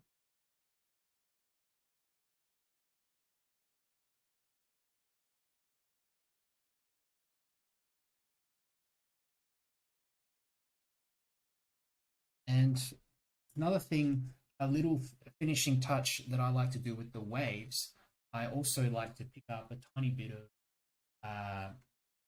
little bit of blue. So just a bit of this cerulean blue. And then what you can do, just dry off the brush. It's a flat brush I'm using. Go in here and just some waves top of these sections here to create some sharp waves. Some bits and pieces like this. Some more texture to the water. Convincing. It's very subtle. I don't even need to do this. It's just something I tend to do. Time. Just in where it comes over to the sand, just blend so that it joins up this area of the water to the midground of the paint. Because I feel like there's a bit of too much contrast there. Okay, so we are pretty much finished. So I hope you enjoyed this one. You know, if I went too fast, you can sort of you can sort of actually come back to it later and watch it again. While I'm here, I'm going to do a really quick sketch of the second scene, and hope some of you hang around. If you can't hang around, that's all good. Just watch it later on. I just want to show you what a sideward looking scene looks like, and just my process with that as well. And that one's going to be a little more straightforward. We're only using one reference photo. So give me a moment. I'm going to dry this off and have a bit of a break. And if you need to grab something to drink, if you have questions, that kind of thing, please just let me know in the chats, and I'll get back to you. But you know, you've done a really good job to make it this far. 2 hours, 2 hours of painting, drawing and painting. It's no easy task. So if you've made it through to the end, or you know, maybe you've had to stop and come back to it later, that kind of thing, you know, that's it's really well done. So just cover these birds. I've just forgotten birds. So I will get back to you all in just a moment to do a final little sketch. If you have you know, questions, yeah, just let me know as well.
Okay, I am back, everyone, and still around. And you want to do this second one? I'm going to do this one very.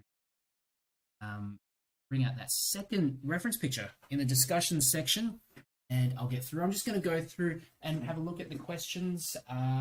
There. So V, do you paint the people in the water? So with the water, the water section. Yeah, you can do that as well. So you can actually just pick up a light wash of, and to just use a bit of, just color them in very slightly so that they stick out from the water. I forgot to do that. It's one of those finishing touches. Don't have to do that, but it just helps to indicate them a little bit more, like that. So a bit of detail, something like that. Actually, what I'll do afterwards is that I'll just go back into it and I'll tidy things up. I'll add in a bit of darkness in other areas, a little bit more detail, might strengthen some of the legs, and a bit of color on the shorts of this figure because I think that there's just legs just don't look I kind of want them to. So a little bit of alterations are fine, and you have that option. The great thing about watercolors when you're using darker areas of watercolor is that it goes over the pen and you can almost cover it. Not completely, but you can almost cover it. So if you look at this section, the darkness is almost the same darkness as the pen. Fantastic. Thank you. Thanks, 𝗖𝗑𝗙𝗓𝗏. Thanks, 𝗖𝗑𝗏𝗏. Coming along to the first part. Shanolan. Thanks, Shanolan. I know some of you need to get to bed, but if you're still here, I'm gonna push on. I'm gonna be pushing on for. Seem to have people have told me I get the ability to sort of do something for a long period of time without without getting too stressed out about it. But continue on. Let's see. Reference photo. Catherine. Thank you, Darren. Comment from Catherine. I learnt so much once again. My figures are too small. I lost the horizon perspective. I'll watch the replay and have another go. Fantastic, Catherine. And you know, great work for giving this a go. Great work for giving this a go. And just try with the figures, especially with the sort of flat scene like this, try to keep the heads of the standing figures at around the same level, okay? Just below the horizon line or even at the edge of the horizon line, and the people sitting down, it's just a little bit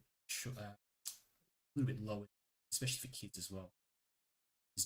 You're looking at the scene eye level here at the horizon line. That's about your height. That child's going to be a bit smaller. So it really just takes time to figure this out so that it becomes a bit more natural to you. I don't sort of do too much thinking about this, but I used to. When I started drawing stuff like this, I would get figures wrong size. I would have enormous birds the size of this man's leg here in the foreground. So, you know, the more you do it, the more of that brush mileage and the more practice you get with drawing, the easier it will become. So thank you, Catherine. And we will carry on. We'll carry on now. If you have questions, please drop the questions in the chat. Keep them coming, and love to hear what you guys think. V, what reference or book or something you recommend to learn perspective on a flat plane like this? So there is so much free material out there. I wouldn't say that there's a specific book I'd recommend you to buy. If you go onto YouTube and have a search of 1 point perspective, also look at 2 point perspective, and multiple point perspective. A multiple point perspective is quite useful as well. It's quite advanced, but it's something you use when you're drawing a scene where you're in a room and you're different objects facing different directions. But 1 to 2 point perspective are the most important ones, especially 1 point perspective. Most of my paintings I tend to perspective with maybe a bit of more point perspectives for other little objects that I put in there. 1 point. 3-point perspective is more like when you're looking at a bird's eye, looking down on a bird's eye view object of a city landscape, that kind of thing. It's something that we don't use all that much, you know, with this type of work, depending on your subject. Something we don't use too much. I find like you can use 3D programs and stuff with your computer that does it a lot. So yeah, hop on, you know, just have a look on YouTube, search 1 to 2 point perspective, 1 point perspective, 2 point perspective. Look, go on to Google and search as well for little blog articles if you're not much of a video person. And there's so much material out there that can help you out, and you know, use the theory and then practice. I find reading, you can read all that you know, you can read as much as you can, but if you practice it and you get in there and just give it a try and keep making mistakes, it's okay. Just keep making mistakes, keep stuffing up.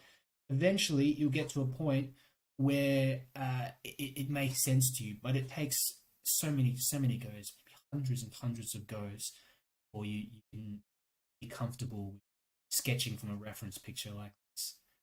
In fact, normally what I used to do when I was drawing these pen and ink drawings, I used to actually go through with pencil first, and I go through with pencil and I'd actually sketch everything in. But now I really want to challenge myself and just go straight in with the pen and you know, scare myself a bit. It's kind of exciting to actually, it's kind of exciting to go in straight with the pen and not know exactly how it's going to turn out, and hopefully, and sort of pray that it works out. So now I'll go through the comments one more time before I get started with this one. There's Nikki, a comment from Nikki. Do you ever do night scenes? Yeah, I do. I have night scenes. The YouTube channel, and you can go through, have a look at the YouTube channel. I've got a few night scenes there. I also have some courses that I have on Patreon. Quite a few different watercolor night scenes and some pen and wash night scenes as well, included with some of the other courses. But it might be something I do next week. If you guys are interested in me doing a night scene, I can show you how to do that. And I think it's something that's pretty. It's not done all too often in watercolors. Night scenes tend to be more done in oils, acrylics, the opaque kind of mediums. I find that tends to be a lot easier, but they're still very possible to do in watercolors, and you can have some absolutely beautiful effects, contrasts. Be true, using Google Earth views to paint now, pen and wash. That's why I asked. I need to change the angle to paint the scene. Yeah, and different angles really helps as well. Different angles, like that's why I'm doing one on the side. You're never going to find that perfect angle, that picture perfect angle. You know, often if I go out, I'll snap a lot of pictures. I'll bring my sketchbook along, just have a sort of play around. Okay, fantastic. How the people on Facebook doing? Are you still, can see about 40 of you on Facebook? If you're still following along, just let me know in the chats if you have any questions as well. But I'll get started here. So, all right, let's just simplify this down. I'm going to put the horizon line where the sky meets the water, roughly a third of the way down the page. Should be a little bit higher than a third of the way down about here. So let's just get in a little line like this and across. We've got the beach, just comes in and joins on with these rocks and things here. In here, and the beach, where the water meets the sand, finishes around here, just left to the halfway point. You draw a line halfway down the page. I mean, don't actually draw a line halfway. You use the pen, hold the pen there halfway down the page, and across the reference, you'll notice that the water finishes around about here. So that's what I use as a bit of a reference, something like that. Again, it's just a reference, so if it looks a bit different, that's fine. Beaches all around the world just have different views, and even if you change the angle of the camera, you move the camera a bit to the left, to the right, features end and finish at different points. And that's the great thing when you're doing these sort of landscape scenes. I find that you just have so much leeway to change things up.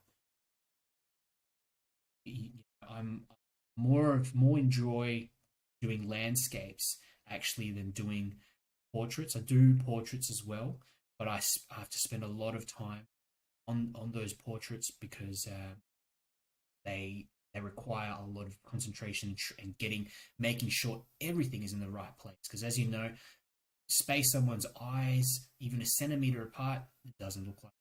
So the great thing about these landscapes is that it helps you to practice positioning objects, people, size of things, looking at the proportions of everything in relation to each other.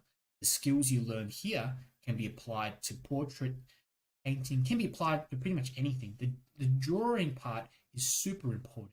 A lot of people who paint, they just simply don't draw enough. I found that my paintings just took on a better, sort of more convincing quality to them when I started drawing more. Because painting, after all, it's just drawing with paint and using a few different techniques on top of that. So what I'm doing here, I'm actually just going straight into some of these figures here. Foreground. On the foreground is the front. Meets the kind of, yeah. And we'll just, add in some figures here. Legs. That's there. Out there like that. Bag or something here. Esky cooler. Esky's here.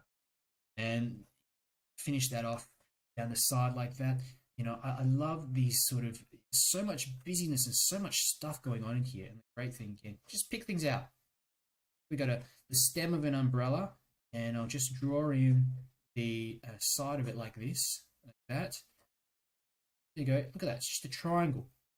It's a triangular shape. And this one, I'm probably going to change it up a bit and add some more frilly things in it. I like these frilly sort of areas. Umbrella in actual reference does not look like this. But again, switch it up to what you want to portray. Okay, there's even an umbrella here in the background, just sort of overlapping, which we can indicate like this, and something like that. Start putting in some figures.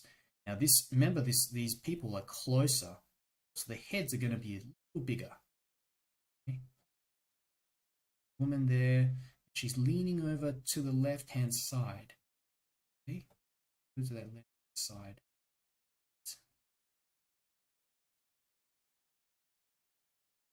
I'm coming over there. She's now reaching over to the other side for something. Other leg coming in like this. She's sitting on a towel. Oops. And down like that. Almost make that leg way too big. Some hair. Yeah. Go. Bit of the towel underneath as well. Here, just gonna check out this towel underneath there. That. There's a person here leaning over. This. Notice how I draw the arms in 2 sections. Upper arm, the forearm, got a bit of the hand here. The head, just a circle. Shoulders here. Another upper arm here. Sort of goes over to the side. He's just lying on his side or something like that. Some eyes here, little bit of hair like that. And there could be a few strength stem of the arm as well. Let's put a shirt on him. something like little t-shirt. Go. Got another person, so over on this side as well. Okay.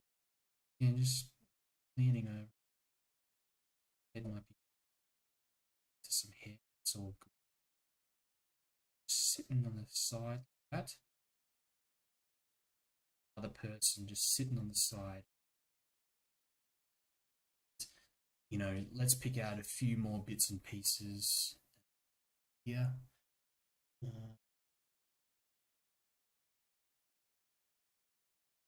Okay, so go in,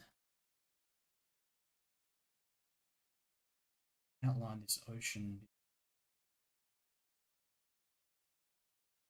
Another umbrella here. I love this umbrella. I like how there's a lot of darkness under this one. So probably make this one a bit, actually. Oval shape. Just an oval shape underneath with semi sort of oval shape on top. That same umbrella, basically.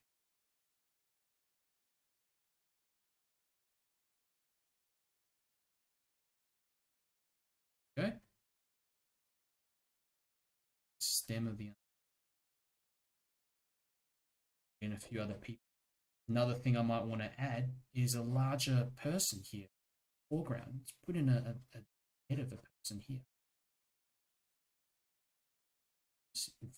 Side like this. Walking towards us. That.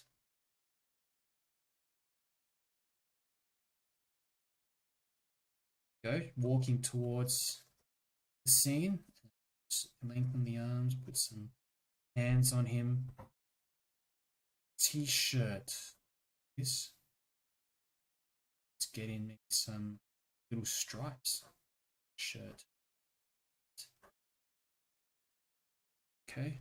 Okay. So another person. Putting another person to the right. Just overlap a bit with that. One leg here. And this.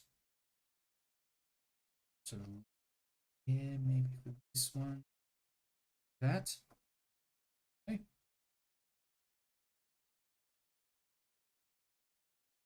So of course here.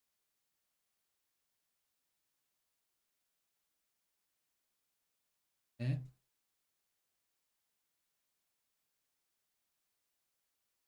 Some shorts. That. Larger figure. Let's do a large one, a really big one here. Okay, coming in from the side. This.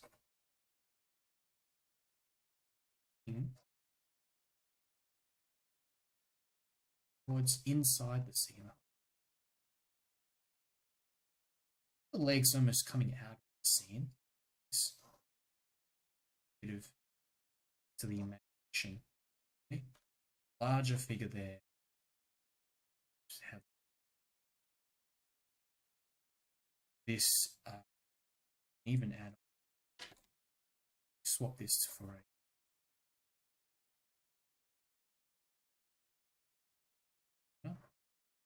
and something just holding to like this. Okay. Again, let's sketch in a few more figures. There's someone standing up here, so I'm just gonna in some of the shorts standing up this just side a bit, his torso. It's coming up there. Okay. Might put in a few little objects and things here on the sides. This could be a bag, another towel, something just running to the back. Yeah. Here. He put another towel in this figure. Intersecting with this one as well. I love overlapping shapes, overlapping bits and pieces like this. This thing's interesting. Some facial features, basic features.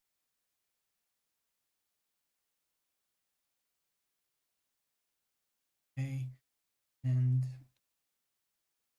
to just work on this one here. Leg going up, this shorts here, where thumb is there, legs coming out, shorts.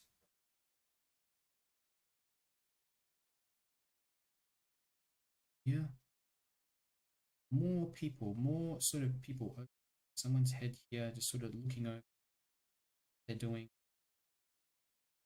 reaching into something here, that's coming off the back like this. Okay.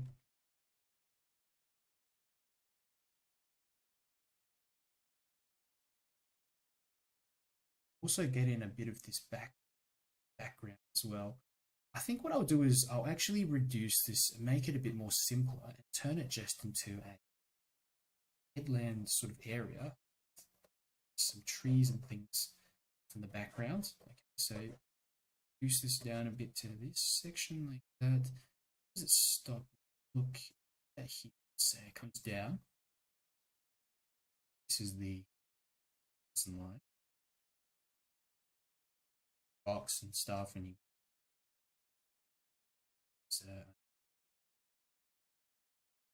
boat distance.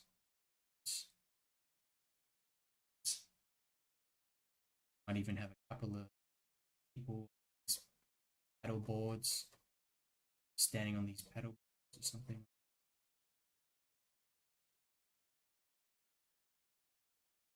This one's need to be people in the water. This hands up like that. Combination of the ones in the front, in the back. Let's have a look. Some other.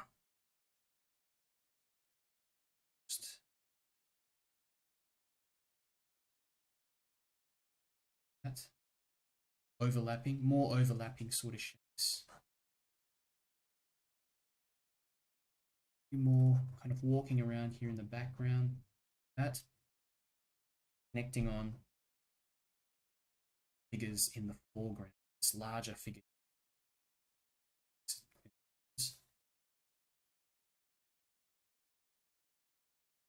Stick.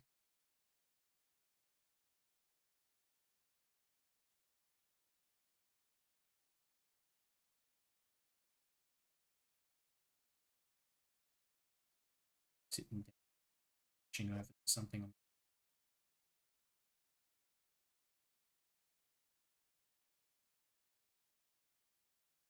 Okay.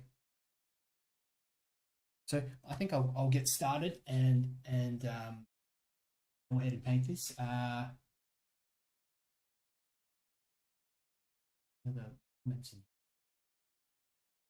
Go ahead and get started with the painting on this one. The process is going to be very similar to the other one that we've done.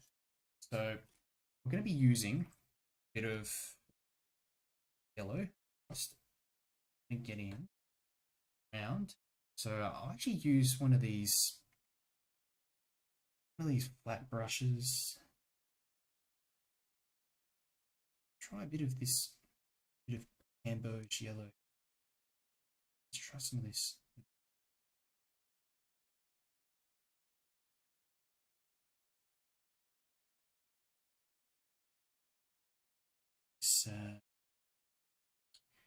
What is it? Jeez, I think this is yellow ochre, and yeah, it's definitely yellow ochre. And then I've got a bit of this titanium white. I'm going to try. Let's give this titanium white a go. Really use much of it the last time. We'll go more with the titanium white with yellow.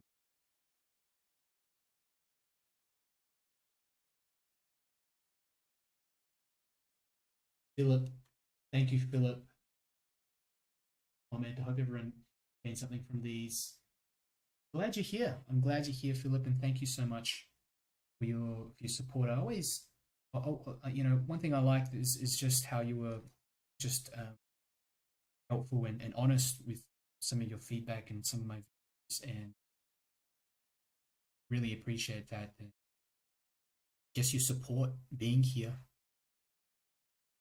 think I'm lucky to have people just wanting to watch. So this is something I do. Relaxation. This is something I do fun. Anyhow, and I think it's a gift and something that's really motivated me so much just to have people watching. Then at the same time, I do feel responsibility to make sure that you guys are learning and finding the stuff I make useful.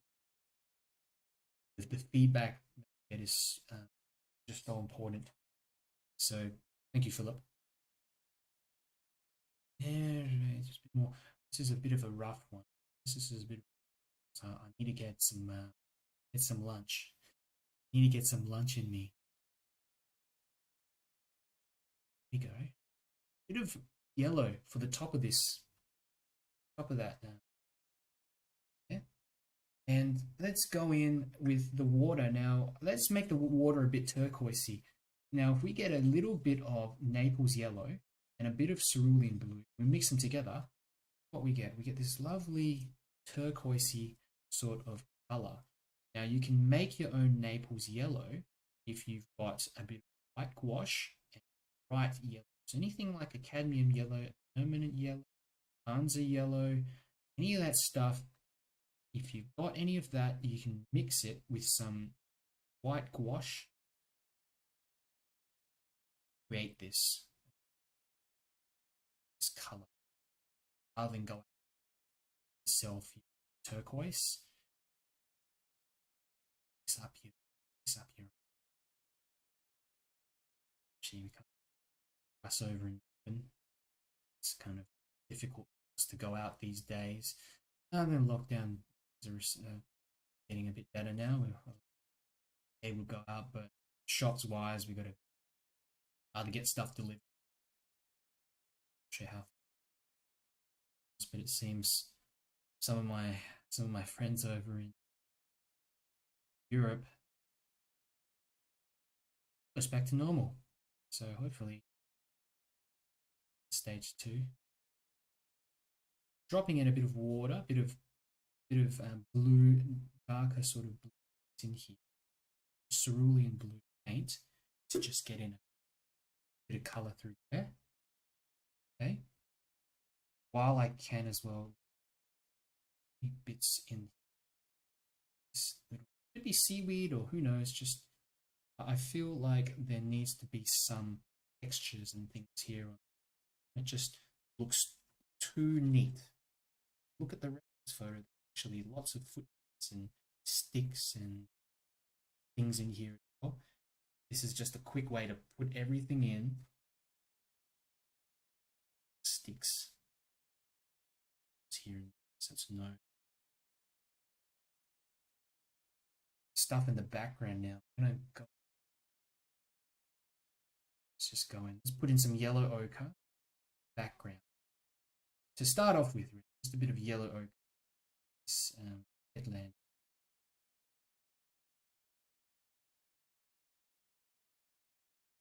Right. And we will go on. Get a bit of darker color in the sky. A bit of blue. This is just some cerulean blue. Light wash covering.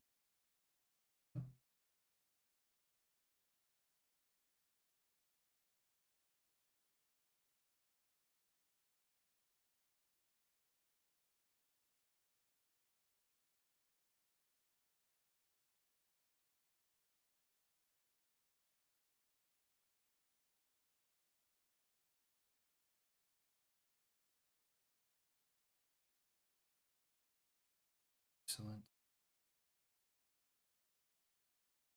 To lighten it down and light. So notice how it's sort of, the wash is darker at the top. It's lighter as you move down. That's a way depth in your aerial perspective. Dark. Go back in. Let's put in some dark at the top. It's that of sort of sunset. So that's about all I'm going to do. This sky. A bit of detail for the a bit of color. Let's go some red. This figure. A bit of blue for this one. Yeah. Some pieces because I'm just going to go some of this red. Camera. Squeeze the tube.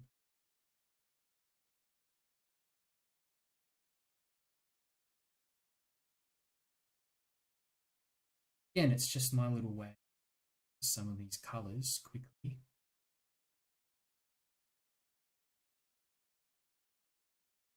Yeah. Sometimes if it's too strong as well, you can just lift out that so don't stuck with it. But always remember as well, it will dry a lot later afterwards. A bit of blue for the shirts and legs of some of these figures.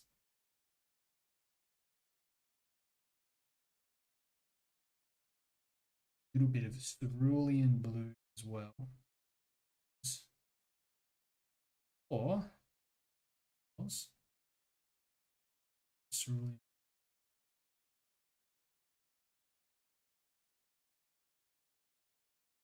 This umbrella. Let's get in.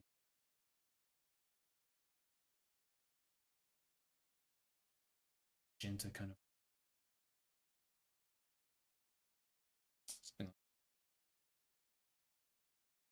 Some yellow for this one. Just enough. And you gotta be careful.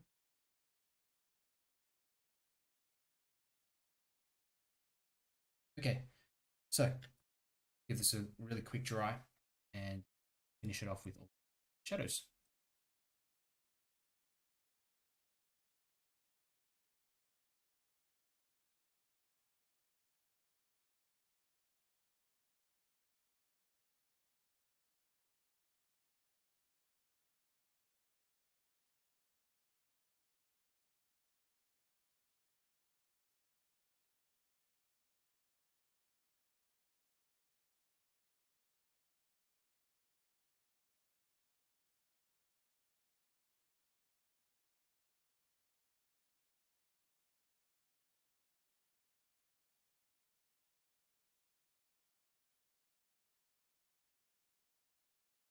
Okay, this is mostly dried off now.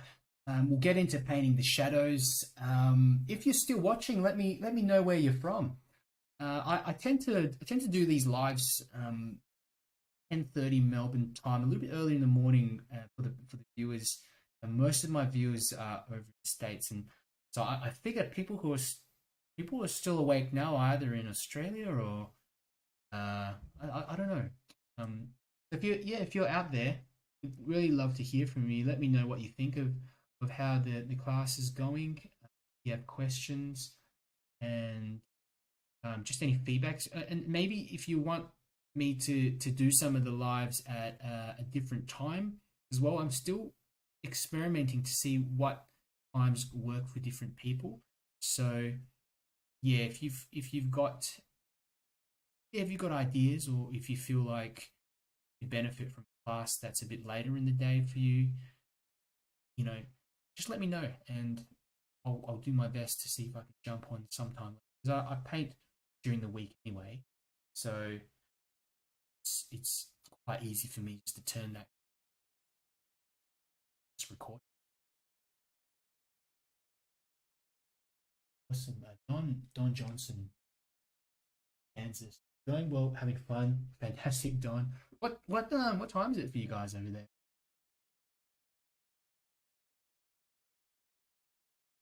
It's lunchtime. It was way after lunchtime for us. A bit of this funny stuff happening on the corner here. A bit of tissue paper. Tissue paper just to dry off the section.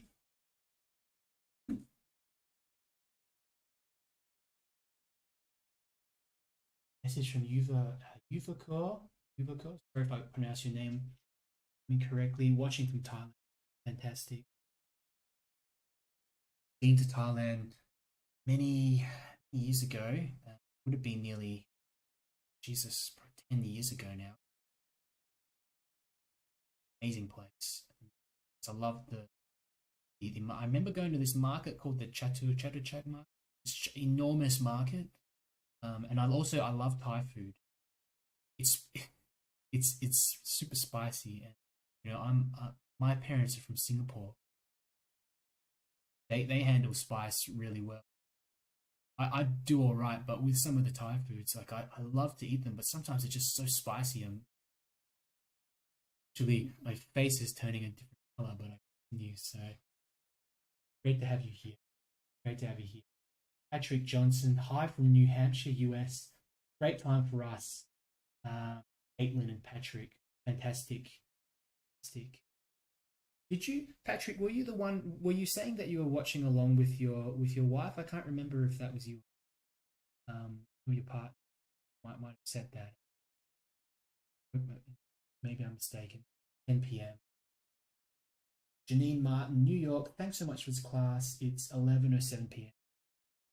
So not too late. It's not an unholy hour for you, which is fine. It's always a challenge finding a time to do these things.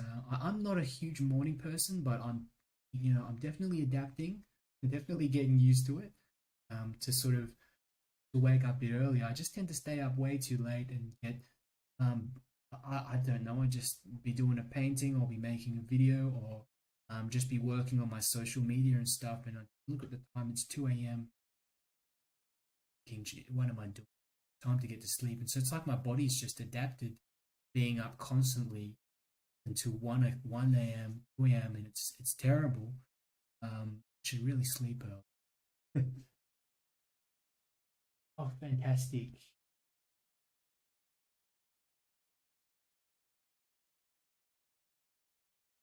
DM Gordon from Georgia, USA.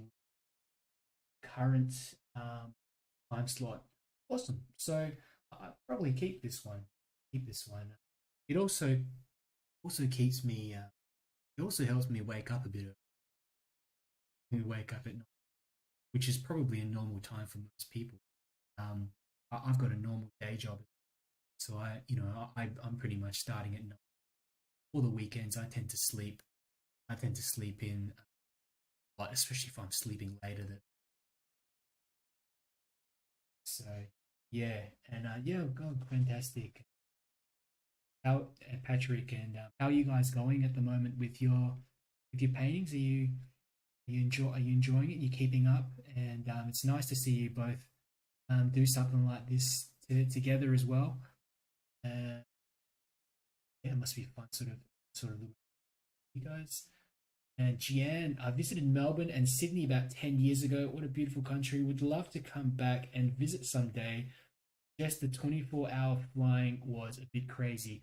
Yeah, we are literally situated on the other side of the world. And even when we travel, like I went to Europe back in 2019 before this happened. You know, the flight was insane. All the little stop-offs and things. I didn't sleep for like a day and a half, and I couldn't sleep properly. It was really weird. So when you get over here, yeah, if you're ever in Melbourne, just let me know.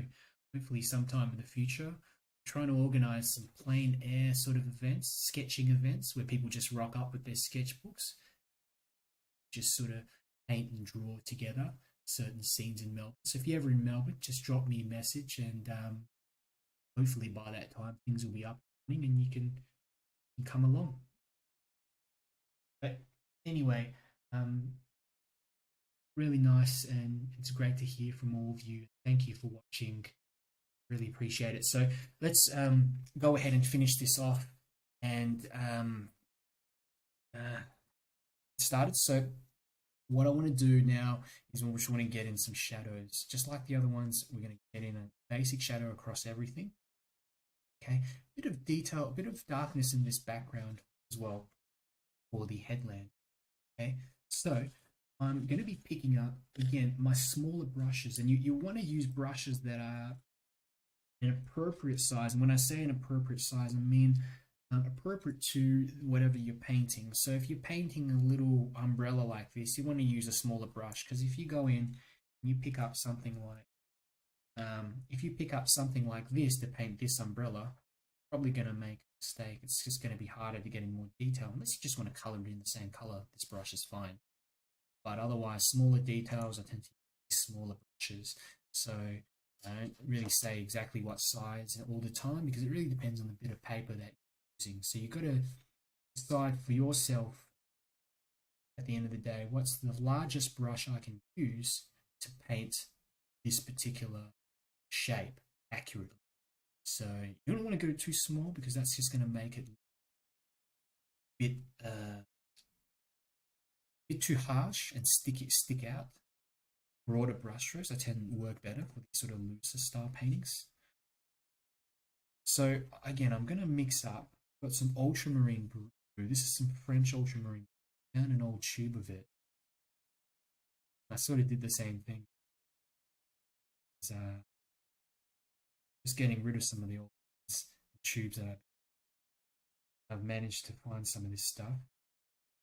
Squeeze the rest of it out of the tube. I'm going to create here purple color. When you have a warm blue, it's basically ultramarine blue, and you can get other type of warm. Mix it with a really light sort of warm red, you're going to get yourself a more vibrant purple. Okay? Sometimes people ask about what's the difference between warm and cool primaries. That's a little tip I have for you. But have a read about it. Go online and have too. So a little bit of this color here. This is just purple. I'm using that as a basic shadow color. Okay? Bit of that darkness underneath this umbrella. That. Go ahead and do the same. Other ones. So a bit underneath the stems of the other two. Come this. I'm going to go ahead and get the shadow again. Just going to cut the going towards the side as well. Down like that. Soften up the shadow.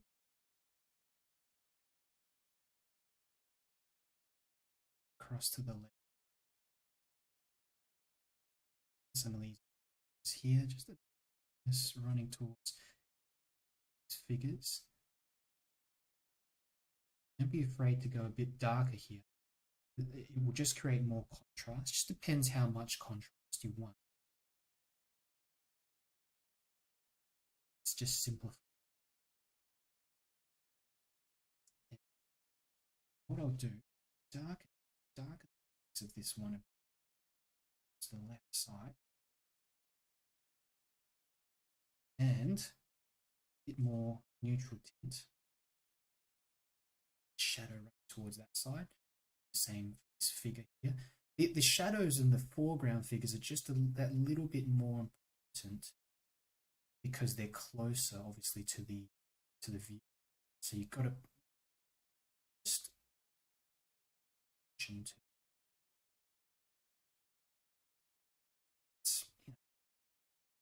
be neat. Little strokes running to the left. Shadow. Same thing. This shadow to the left side, like a bit of darkness here, especially on the left side of that figure. even on the clothing of these figures, slight shadow like this too. This trick is to just put it in and leave it. Just leave it. Just try to go back into it again.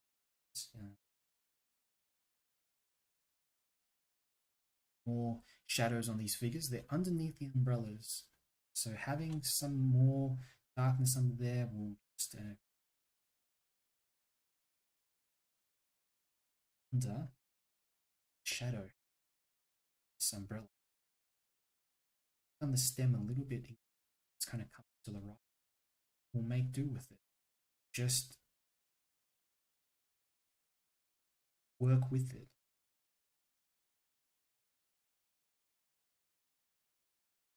Now for the background, I'm going to just put that in with a flat brush. And what I'll use is burnt sienna.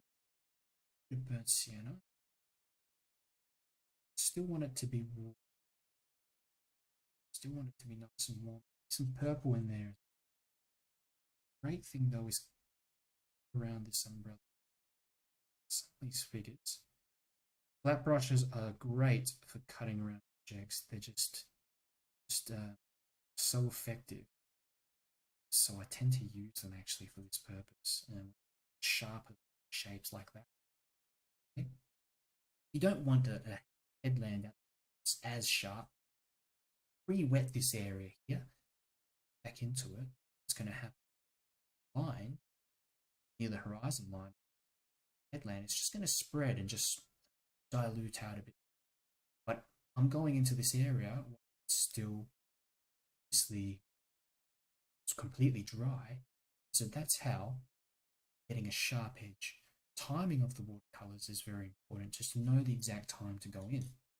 Now what I would do just as well is I like indication of reflection on the want to over.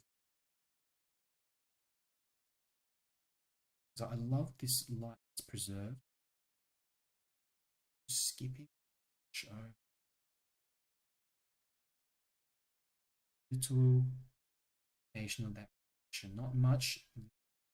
Darken at the base of this structure as well. Might be hearing some funny noises in the background as the wind again is blowing. I don't know what's going on. This will dry off a little. A few other things we can do. We can just start again to this bit of darkness on the figures to ground them. But sort of make sure they sort of stick out of the water a little bit. Right. Stick. And just little marks on the water. I'm using a very light color here, just this blue sort of color. There. This background part looks a little bit funny at the moment. Just wait and it will dry. Might even add in a tree of some branches or something like that. Side, just a bit of dry brush. Just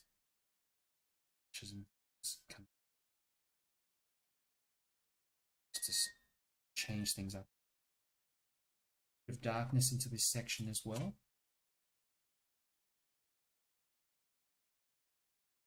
While it's wet, it's just great to do little bits and pieces like this, so that it just melts in. So courageous and bearing with it, and see what happens. Up with something that we might end up with something you don't like, but that's okay. It's the only way you can learn.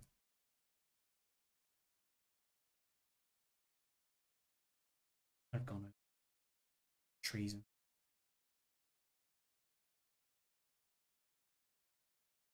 more for the heads of these figures like this there to indicate some of the hair. some final dark bits to get that last bit of contrast in here. It's so important. Using almost pure neutral tint in some areas.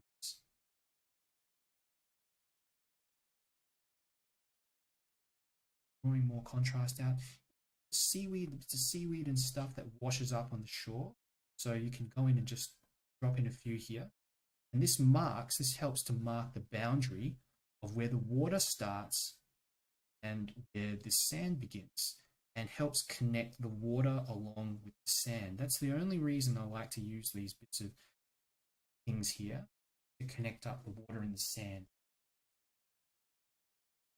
A question from Switching on. What are the colors you used again for the shadows?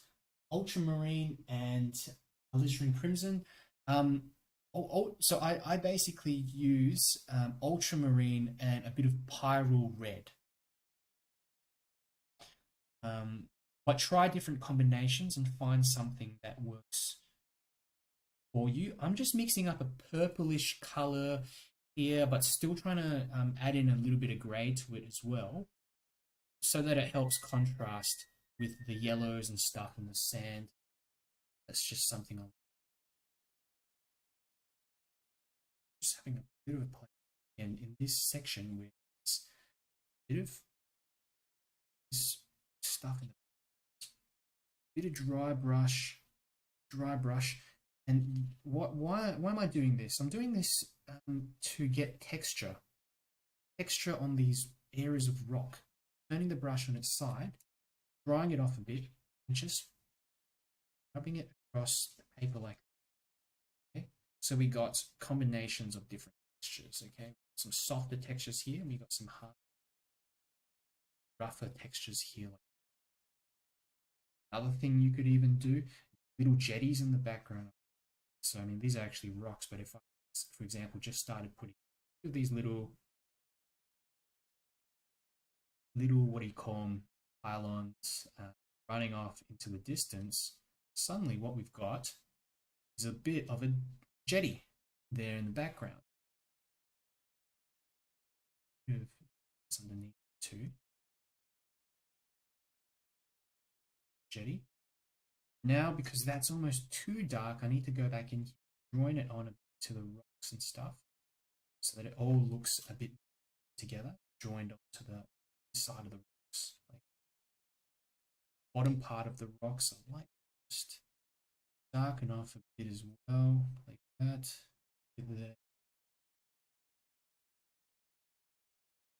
It's just darken off the structure. In and out of this sort of section, get the weird little cauliflowers and textures and things. This is desirable. It just adds more texture to that area. It needs to be a bit more texture over on the side. Sure, sure you guys get the idea. And all these little lines. I use the same techniques and the same process for everything.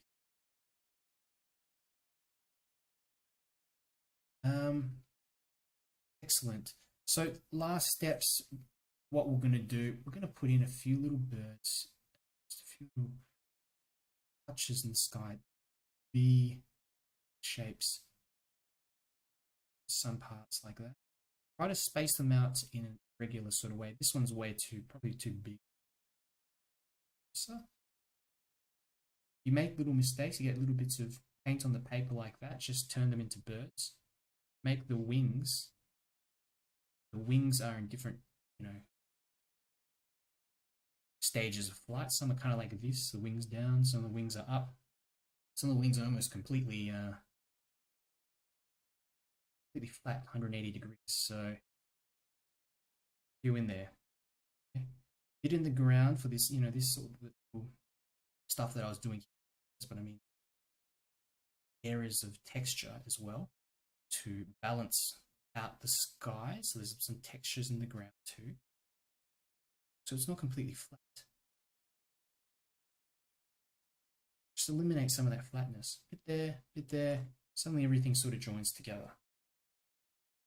So I'm going to end this one here. I hope hope you guys enjoyed it. And for those of you watching now, thank you for I don't know how you did it. I don't know how you've managed to watch along for 3 hours of me sort of talking. But I really appreciate it. I hope you've learned a few things from here. And if you have questions afterwards, let me know. Post your, we've got a group as well, a couple of groups on Facebook.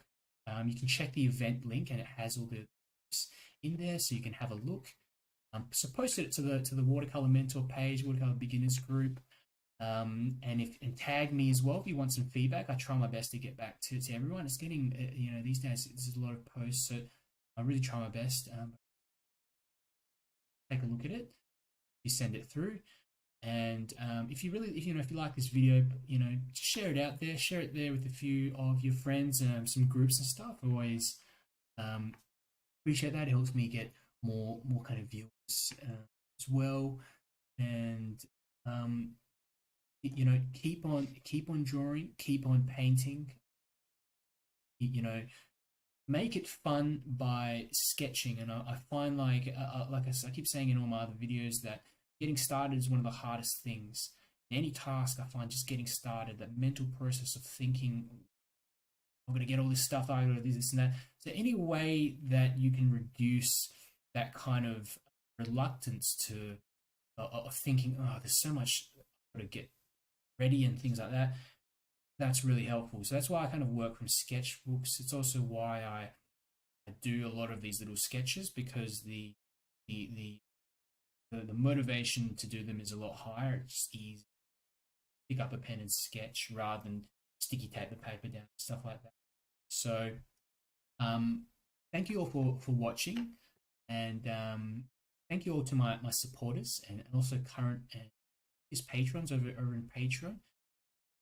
Really appreciate you guys being there for me, and release different courses and things that I pop them on as well. So that's about all, I think. So if there's any questions, let me know. Otherwise, I'll probably just end this stream minute or so. There's an email list I got, but I haven't sent the emails out to anyone yet. I'm still working on creating like some free content, emailing out email list. So once that comes out, I'll send out those emails to everyone. But at the moment, I just haven't to that yet. So I think that's it. So thank you, Sui, Janine, Don, and Patrick, for you guys watching along. You've made it to the end. The survivors of this 3-hour sort of monster stream. Thank you all, and I'll see you next time.